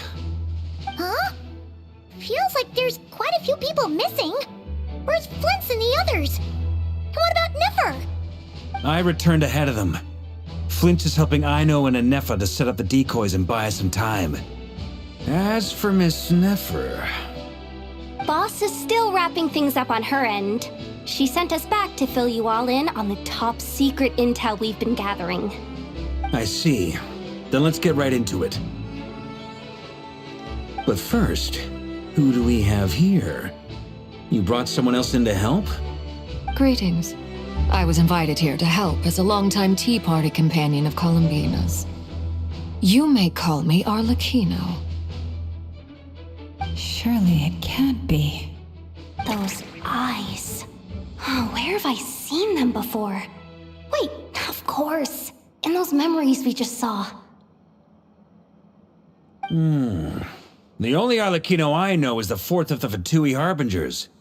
So either you share a pretty uncommon name, or you're more than just a Tea Party buddy. You're well informed, Grandmaster. A man from Mondstadt living all the way out here in Nod Krai, and yet the people and affairs of Snezhnaya seem to hold a special place in your heart. Oh, the feeling's mutual. Sounds like you know all about who I am, too. A Fatui Harbinger. The atmosphere in here just got really tense. Guess we can't just start trusting Fatui Harbingers, even at a time like this.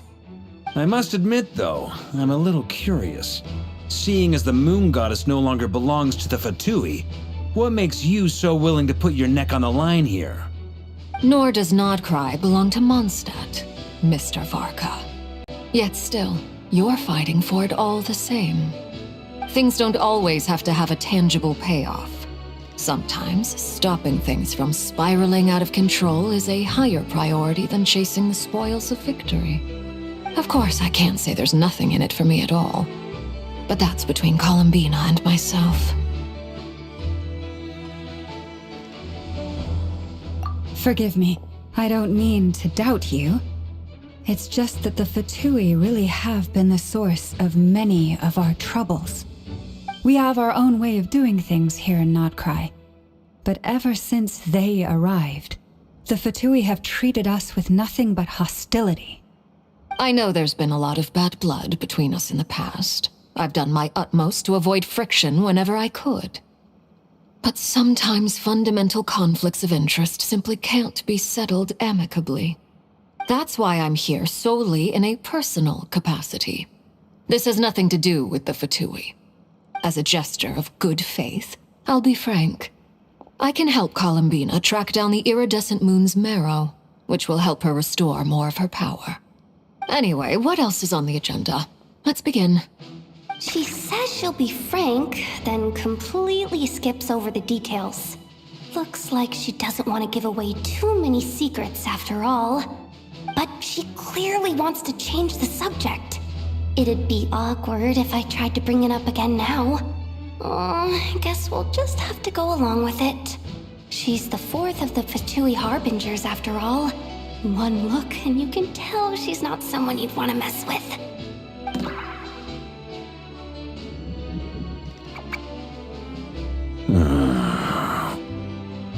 Well, since Miss Arlecchino sounds confident in her ability to handle that, we'll proceed to the next topic.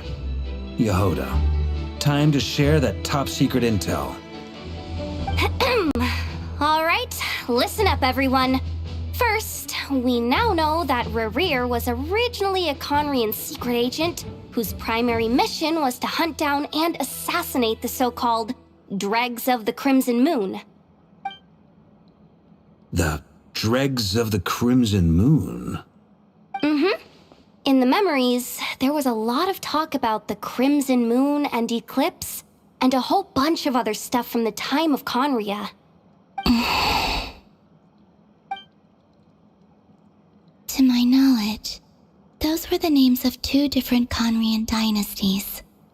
Long, long ago, it is said that the people of Khaenri'ah worshipped the Crimson Moon, drawing a mysterious power from its reflection. But one day, a coup saw the Crimson Moon eclipsed, hence the name of the new dynasty that replaced it, and how it became the new emblem of Khaenri'ah.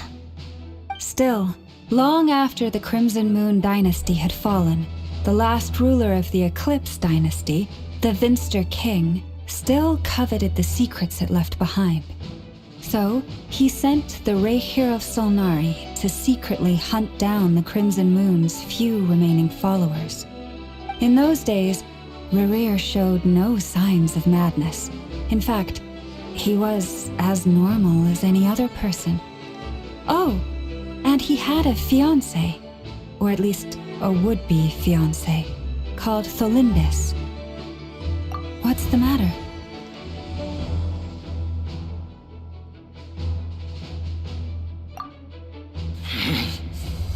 Stephanie, Granddaughter, Flinders.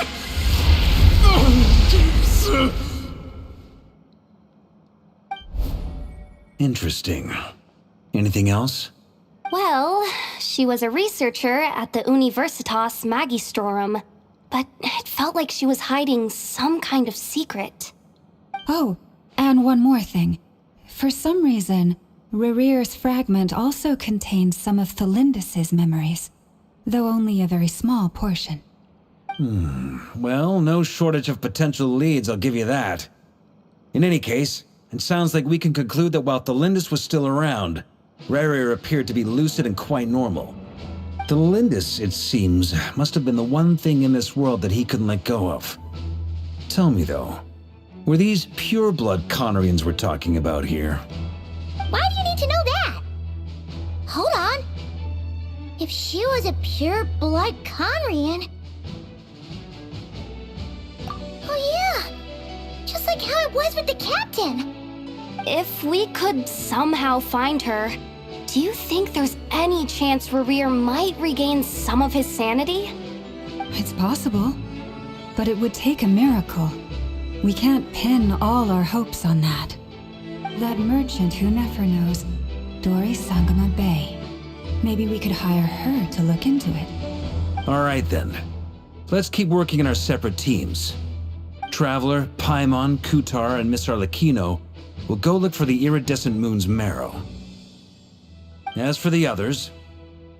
On the way over here, I noticed that the Wild Hunt monsters had grown even more frenzied in their search for Kutar. At this rate, the people living here will be in grave danger too. So I'm thinking of gathering together some of our followers to go wipe them out. I'll head back to the curatorium and meet up with the boss. Feels good knowing we've all got something to be getting on with. Given that the Wild Hunt has been a lot more active lately, the Lightkeepers have likely begun their own operations too. If that is the case, someone will need to pass the news on to Flint's. I'll hold the fort for now, then discuss our next move with Flint's, Aino, and Anefa when they get back. All right then. Well, the clock's ticking. If that's everything, we'll be on our way. We'd better get moving too. We'll try to buy you as much time as we can. Relax. Just do your thing. Now, I decided to call in some backup since things are getting so hairy. Our reinforcements should be here any minute now. Stay safe, everyone. Dismissed.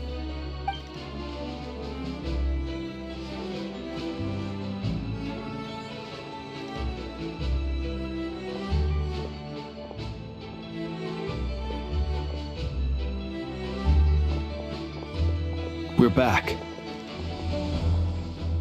Did we get here a little early? Or a little late? A tad late. The others have already set off. To summarize, our resident moon goddess has found us a new ally, and Boss Nefer has uncovered some promising info. Everything going smoothly on your end? Not great. I don't know how long we can stall them for. The decoys are getting taken out way faster than we imagined. I'm gonna make some more later, but I need a timeout first. I'm so tired right now. Oh, right! Anefa, could you fill in Uncle Varka on what we just discussed with Flint's? Sure. Uncle Varka, you previously told us about how when you went to investigate a source of the Wild Hunt in Amsvartnir, you discovered that it was just a diversion. But according to Flint's intel, several outbreaks of the Wild Hunt had already occurred in Nod Krai in the period leading up to that. That was before Rerir had regained his body, when he was far from regaining his full strength. In other words, in theory at least, he still lacked the means to act in two places at once. Flint's, with everything that's been happening, the Lightkeepers across Nod Krai are rallying to fight back against the Wild Hunt. They're gonna need your help. I know, I'm sure you're capable of coming up with something far more effective than decoys. But for now, you should stay here and get some rest. Anefa and I will head back over to Amsvartnir to see if there's anything I missed. I told you Uncle Varka would say that, didn't I? A deal's a deal. Not a word about my snack intake for the next week. Database updated. Reliability of Aino's predictions increased. What does that mean? They were betting on how you'd respond after hearing their intel. It's the obvious choice, isn't it? That's hardly worth betting on. We already decided that Anefa should go investigate the situation over at Amsvartnir on her own. You might as well stay here and keep watch. Someone needs to hang back and oversee our strategy meetings. And besides, you still haven't fully recovered from ambushing Rerir. So I've ended up with the easiest assignment. Well, I appreciate it, everyone. See you when you get back.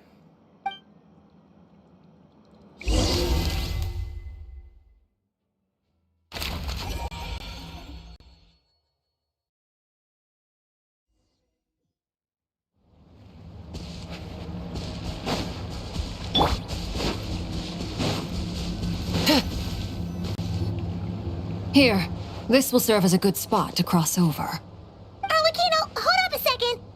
Since you brought us all this way, would you mind telling us what you've got planned? We still haven't got the slightest idea what's going on here. And if even Columbina doesn't know where the iridescent moon's marrow is, how do you? Simple. Because I am an inheritor of the royal bloodline of the Crimson Moon, and one of the last surviving embers of the Two Worlds' flames. Huh? Are you serious? Isn't you're a descendant of that Crimson Moon dynasty we were just talking about? The one from ancient Khaenri'ah? Your surprise is understandable. I was also taken aback when I first learned of it. But the more I thought about it, the more I realized the signs had been there all along. When I was young, I discovered I could wield a very special kind of fire. It coursed like blood through my veins and smoldered away inside my nerves. What's more, whenever I experienced strong bursts of emotion or drew too deeply on this power, it was like some kind of presence within the fire would begin to gnaw away at me, consuming me from the inside out. Exactly. That is why my hands are like this too. At first, I saw it only as a curse, but once I became a Harbinger, the Jester apprised me of the truth. Together with my own investigations over the past few years, there are several things that I have gradually come to understand. For instance, take the so-called Crimson Moon. In truth, it is nothing more than the shattered remnants of the iridescent moon, fused with the abyss to prolong its lifespan. Since this blood flame was bestowed upon me by the Crimson Moon, it is a fusion of the iridescent moon's former power and the corruption of the abyss. You all understand the nature of the abyss well enough. I draw upon its power, and in return, it hungers for my soul. This strange blackness is the mark of corruption it has left behind. If I recall correctly, you once told me that if the corruption ever made it to your heart, you'd become a completely different person. Yes, and that's the reason I'm always careful not to push my power too far. It's essentially a never-ending tug of war. Whew. Sounds intense. Anyway, the rest of my story can wait. Is there anything else about the Crimson Moon or the Iridescent Moon that you're unclear about? Paimon has a question. So, the Crimson Moon that the Khaenri'ahs used to worship was actually the Iridescent Moon, right? Which was one of the three Moon Sisters. Does that mean that the Khaenri'ahs were to the Crimson Moon as the Frost Moon Scions are to the Frost Moon? So much of that history has been lost. We have no way of knowing exactly what they were like. But I would suspect that the Khaenri'ahs weren't as devout in their moon worship as it might appear. The iridescent moon's remains simply served as their link to the abyss. Later on, perhaps someone discovered a way to make direct contact with the abyss. Or maybe there was some kind of ideological divide. Either way, a dissenting faction staged a coup and drove out the royal heirs of the Crimson Moon dynasty. Still, even with the dark sun looming high overhead, the Crimson Moon's glow never truly faded. If you want living proof, it's standing right before you. The first time we met, I sensed something familiar in your presence. When I looked at you, I felt I could see that mysterious red moon in the corner of my eye. In your flames, I saw its broken image, surrounded by a strange black aura. Well, I appreciate that you kept it to yourself. Much about the Crimson Moon is still a mystery, and I'd prefer not to end up as the object of an insane research project. Anyway, time is against us here, so if there's any other questions, they'll have to wait. I just want to make sure I've got one thing straight. In her letter, Sandrone mentioned that since you are unable to contain the iridescent moon's marrow yourself, you intend to leave it in my custody. Correct? That's right. For now, it's the only way I can pay you back for your help. The iridescent moon is already part of who you are, so with its marrow in your possession, you'll be even more powerful than before. Deal. Then let's get started. Get what started? What does this place have to do with the Crimson Moon? When I first became a Harbinger, The Jester gave me a book called Khaenri'ah, also known as Leobranto Innamorato. You should be able to buy a copy next time you're in Fontaine.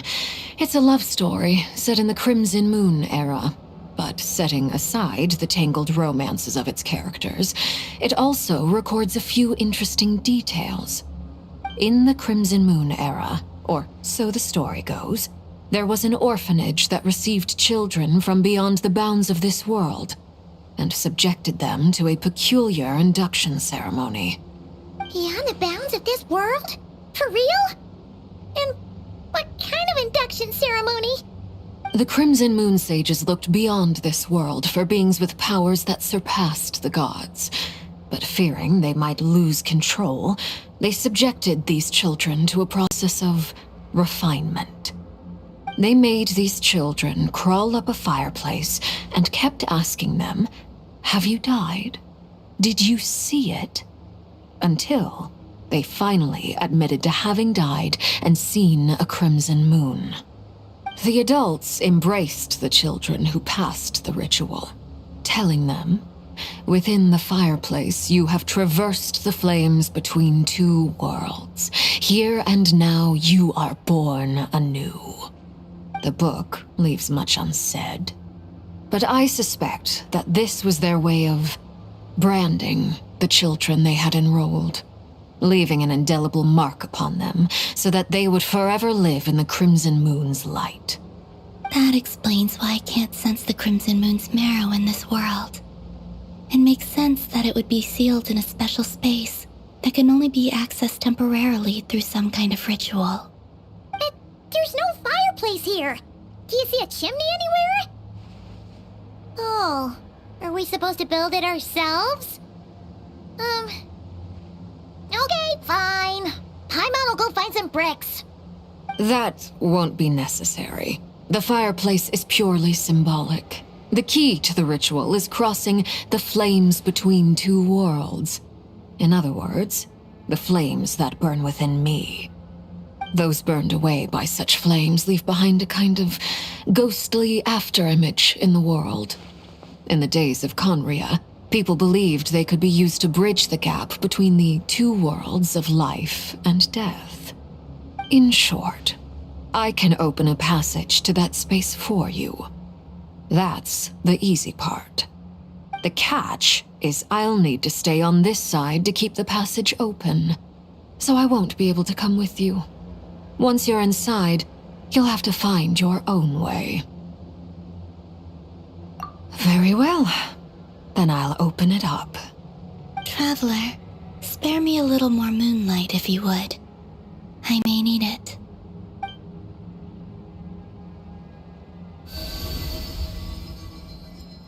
Thank you.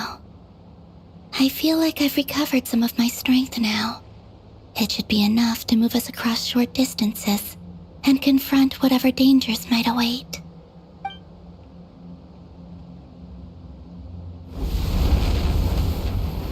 Mistress of the seven hues of ages past, great mother of the present, crimson-clad sovereign of the two realms, by fire severed, by fire renewed, I offer myself now and beseech your descent.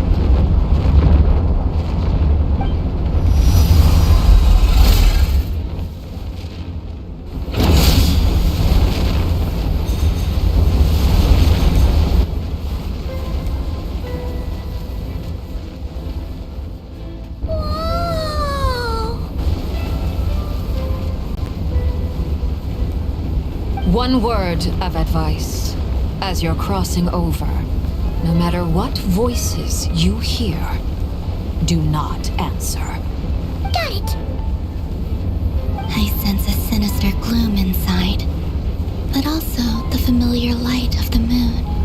I feel that I am about to meet an old friend who has changed beyond all recognition. All right, let's go.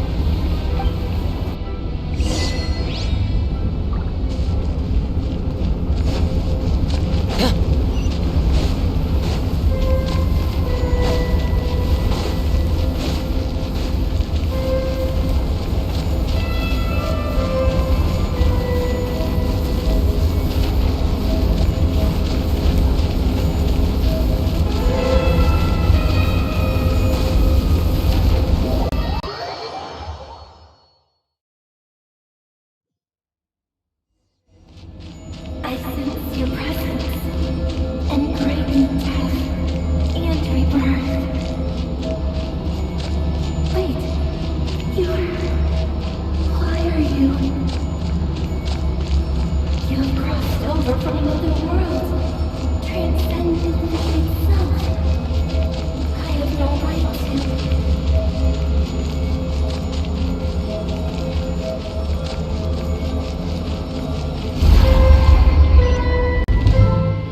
Hey!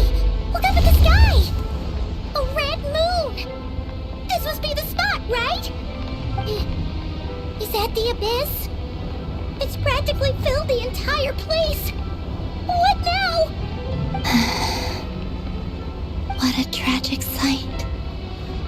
Fragments of your broken body, seized by the abyss and hung up aloft like mummified remains.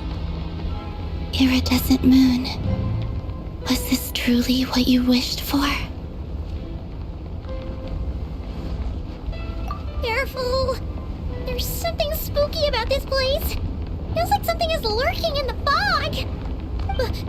Haimon's right behind you. Whatever you do, don't run off without her.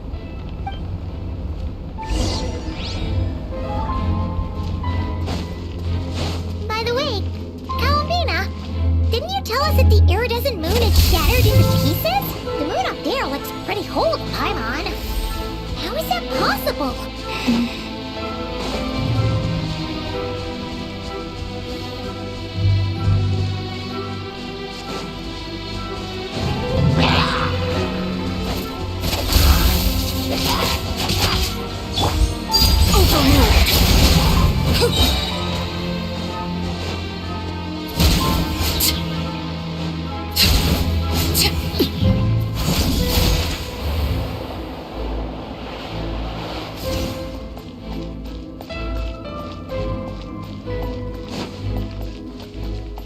Just like I thought.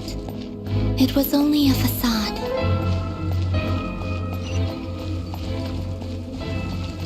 Transfixed! Let my name echo in song!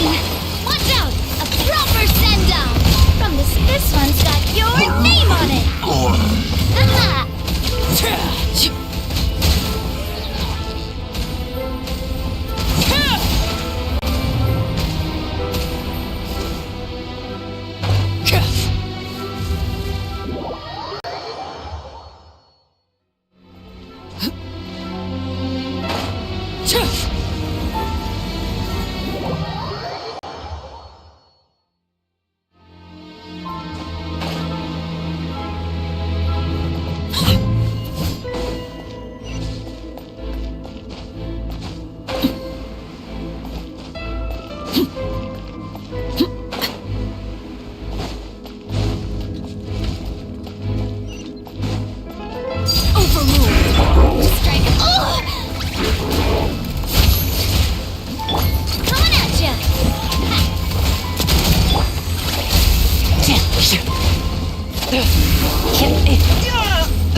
No, I'm not sensing anything up there. It's coming from under the mountain. Let's see. Ah! There's some kind of weird shadow over the water. Wait, see that? Looks like a mechanism of some sort. Let's check it out.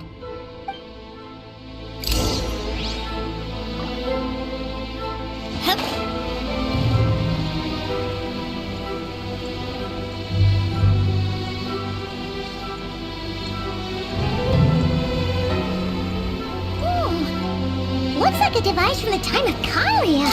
Maybe people once came here to study the Crimson Moon's DNA, and they left this behind. Oh, if we can activate it, we might find some clues.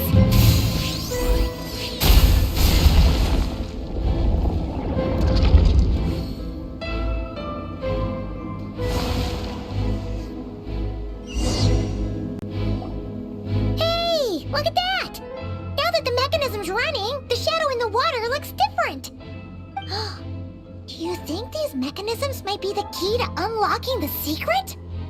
Let's try to find more of them! Felindis, we'll leave the rest of the research in your hands. We'll be heading back now. I hope this isn't ruining date night. Ugh. Mind your own business. Just leave me some snacks on the table. Felindis? Is that Rerir's girlfriend? How come we're hearing her voice here? Oh yeah! So, do you think she was studying this strange space all along? The Abyss has made this space extremely unstable. Maybe that's why some of the things she said and did were preserved here. Like echoes. Or after images. Whenever I see this view, it takes me back to a poem from my childhood.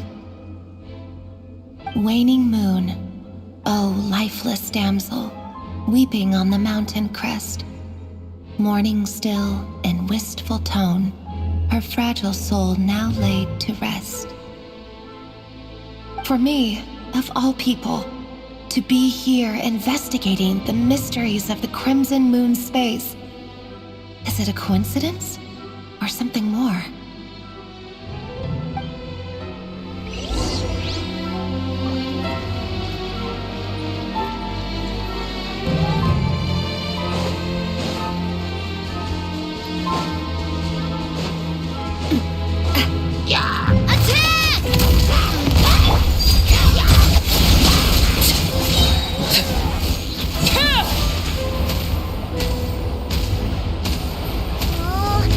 The Abyss has messed up this mechanism. We need to find a way to get it working again. Let's see if there are any other devices nearby.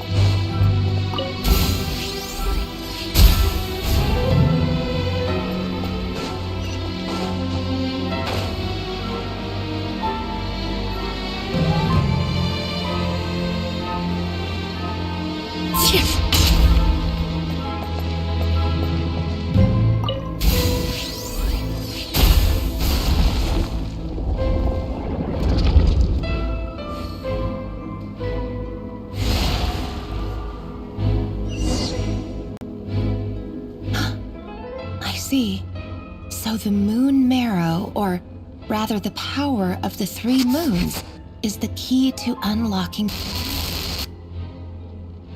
If it really does exist, then maybe this madness can finally be put to an end.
With the Abyss inhibitors in place, I should be able to access the chamber with the moon marrow.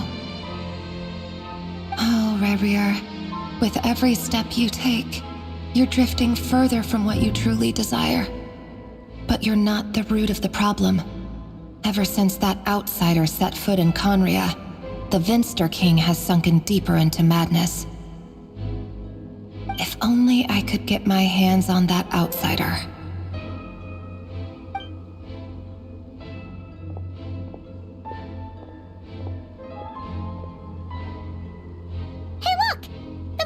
reflection is back to normal. Olympus's voice mentioned a chamber with the moon marrow. Do you think maybe it's hidden in the moon's reflection? It must be. For within it, I sense the fragile aura of a dying soul.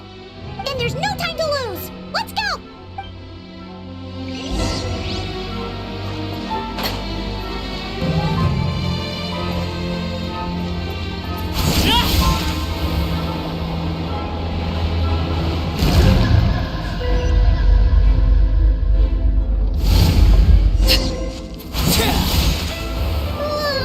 These things are so creepy! Looks like we'll have to destroy them if we want to get to the iridescent moon's marrow.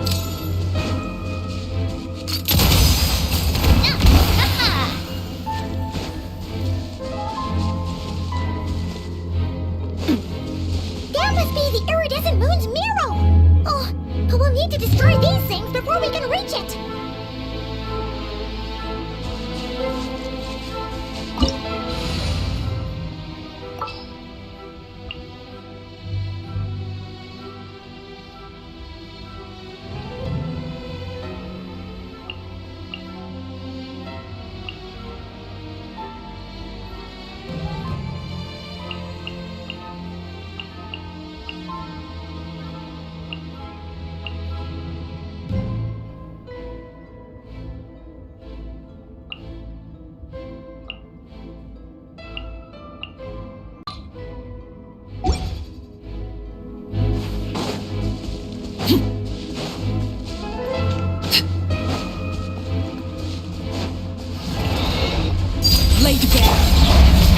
How brilliant! Let the world collide!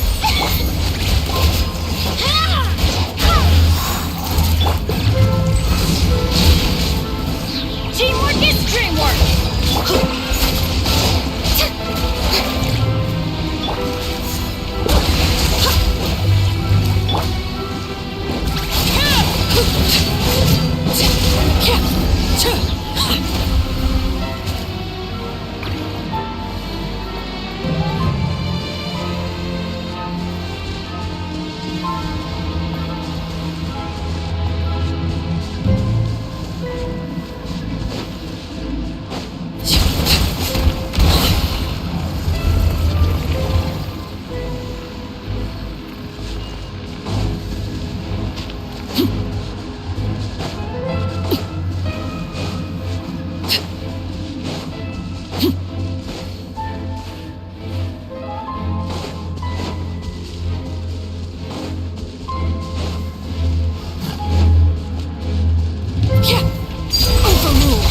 Witness my rise.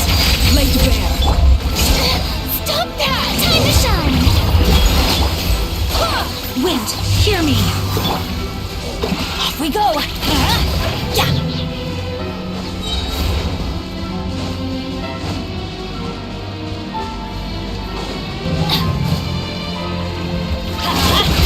I'm going in!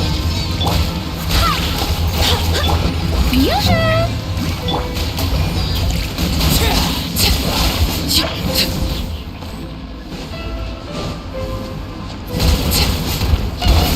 We're so close!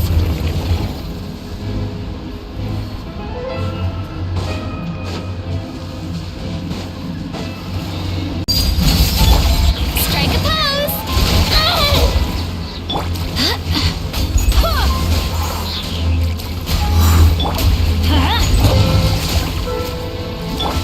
This is where you fall. Overruled. Barbados! Let the world collide! Everybody stand back!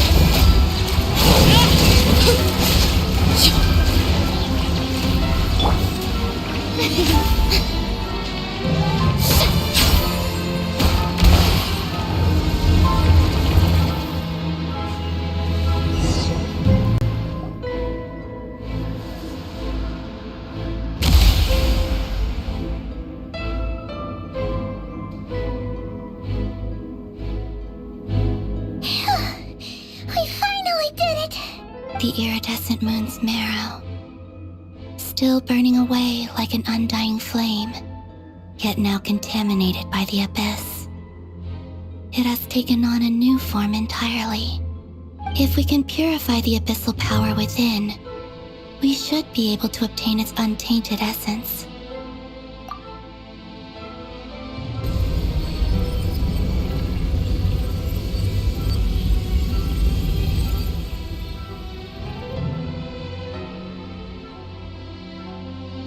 It's so cold.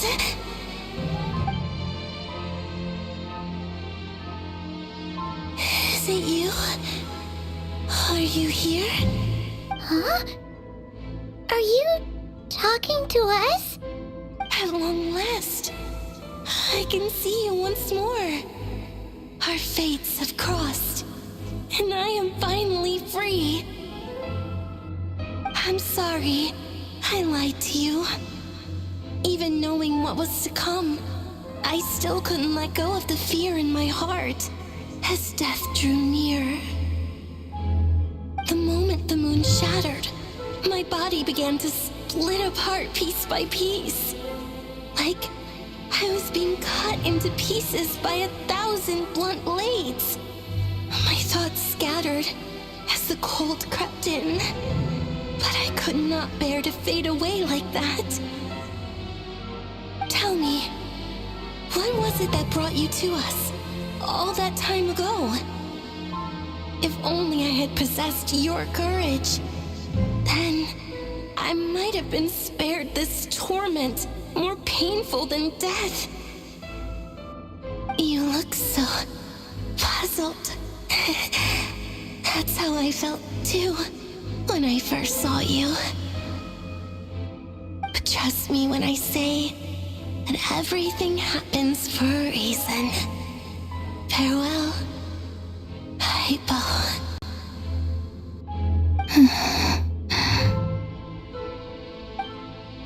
What was that all about? Was that the goddess of the iridescent moon? Oh, it sounded like she was speaking to a long-lost friend. But none of us have ever met her before, right? Perhaps. She took me for the goddess of the frost moon she once knew. For a fading soul like hers, our auras must be too similar to tell apart. But anyway, we've got the iridescent moon's marrow now. That should help you regain your strength, right? Alright, time to leave this place and meet back up with Arlecchino. Let's go!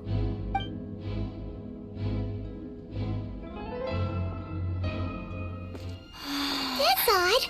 This place looks different than when we came in. Waning moon, Huh? oh lifeless damsel. Oh.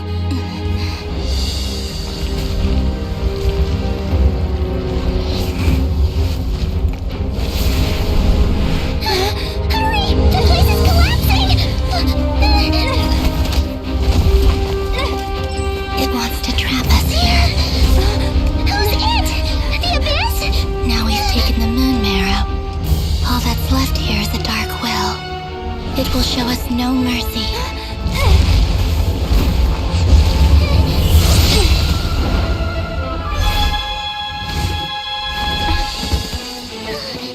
Give it back! The crimson moons! My marrow! My heart!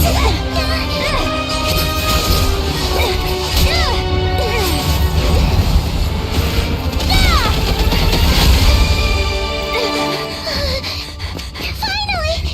Huh? Oh no! The exit's blocked! They're back! Now what do we do? This is where you fall. Witness my rise. Hey, it's... What are you waiting for?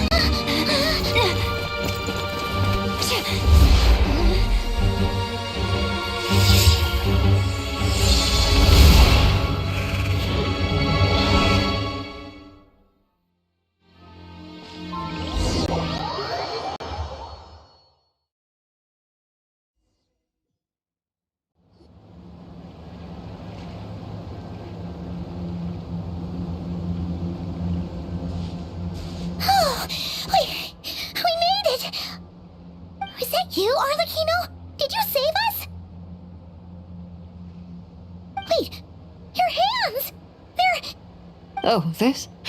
Don't worry. It's a small price to pay. The Abyss wanted to trap you inside, and I defied its will by bringing you out. No wonder it's a little angry. No. I have paid the price, albeit a small one, and it cannot be undone. My hands have already fused with the Abyss. Purification would simply destroy whatever's left of them. But surely... Oh, we're so sorry, Arlecchino. Paimon can't believe you'd make a sacrifice like this for us. As much as I'd like to call it a favor, the truth is I was simply holding up my end of the deal. Well, Columbina. Yes, you did your part. And as promised, I will leave the iridescent moon's marrow in your care. From this day forth, may the two worlds' flames burn ever more brightly.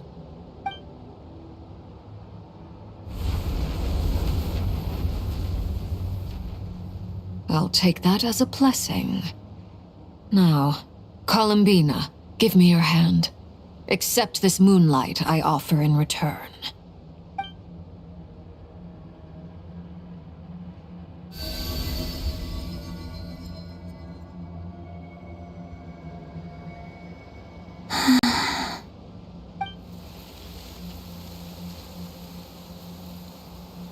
Feeling stronger? Hey, Columbina, are you okay? I'm fine. Our powers are a little at odds, that's all. By the Frost Moon's authority alone, wielding the power of the other moons was always going to be a stretch.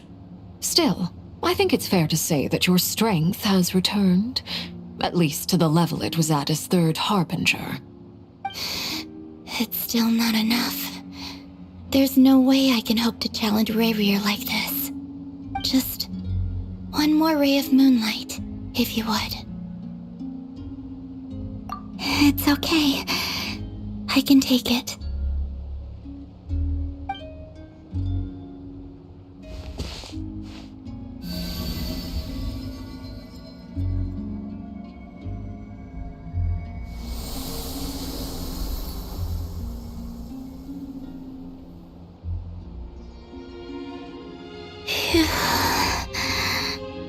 How about now? Fighting fit? At the very least, I won't have to stay hidden like before. I want to see him gone from Nod Krai. The Rerir of Solnari and his wild hunt must be sent back where they belong. Well, it's good to have something to aim for. You certainly seem more alive now than you did earlier. When I first met you, you didn't strike me as a ray of moonlight. More like a wisp of fog drifting in from who knows where, ready to scatter at the first sign of a breeze.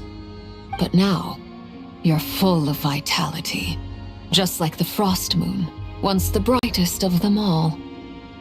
May you keep shining, Columbina. This is who you are. Thank you. Look after yourself too, Arlecchino. I know you have plans of your own, and that's why you're always seeking to grow stronger. But whatever you're after, don't let the Abyss take a hold of you. I do not wish to see you go down the same path as Rerir. I appreciate the concern, Columbina. Although perhaps it's time you took a new name. A new name? Kutar, the Moon Maiden, Columbina, they're nothing more than code names. They describe who she is and the roles she's played, but they're not her real name. We often use code names in the House of the Hearth, too. But it's knowing your real name that keeps you grounded. Up till now, you've been living a wandering life, so you've probably never really cared. All I'll say is this. Once you've defeated Rerir, give it some thought. All right, that's it from me. I'll get you back safely first, then go meet up with Sandrone. You're the best! I appreciate the gesture. It speaks to your good character. Anyway, let's get going. There are more urgent things to do right now than trade compliments.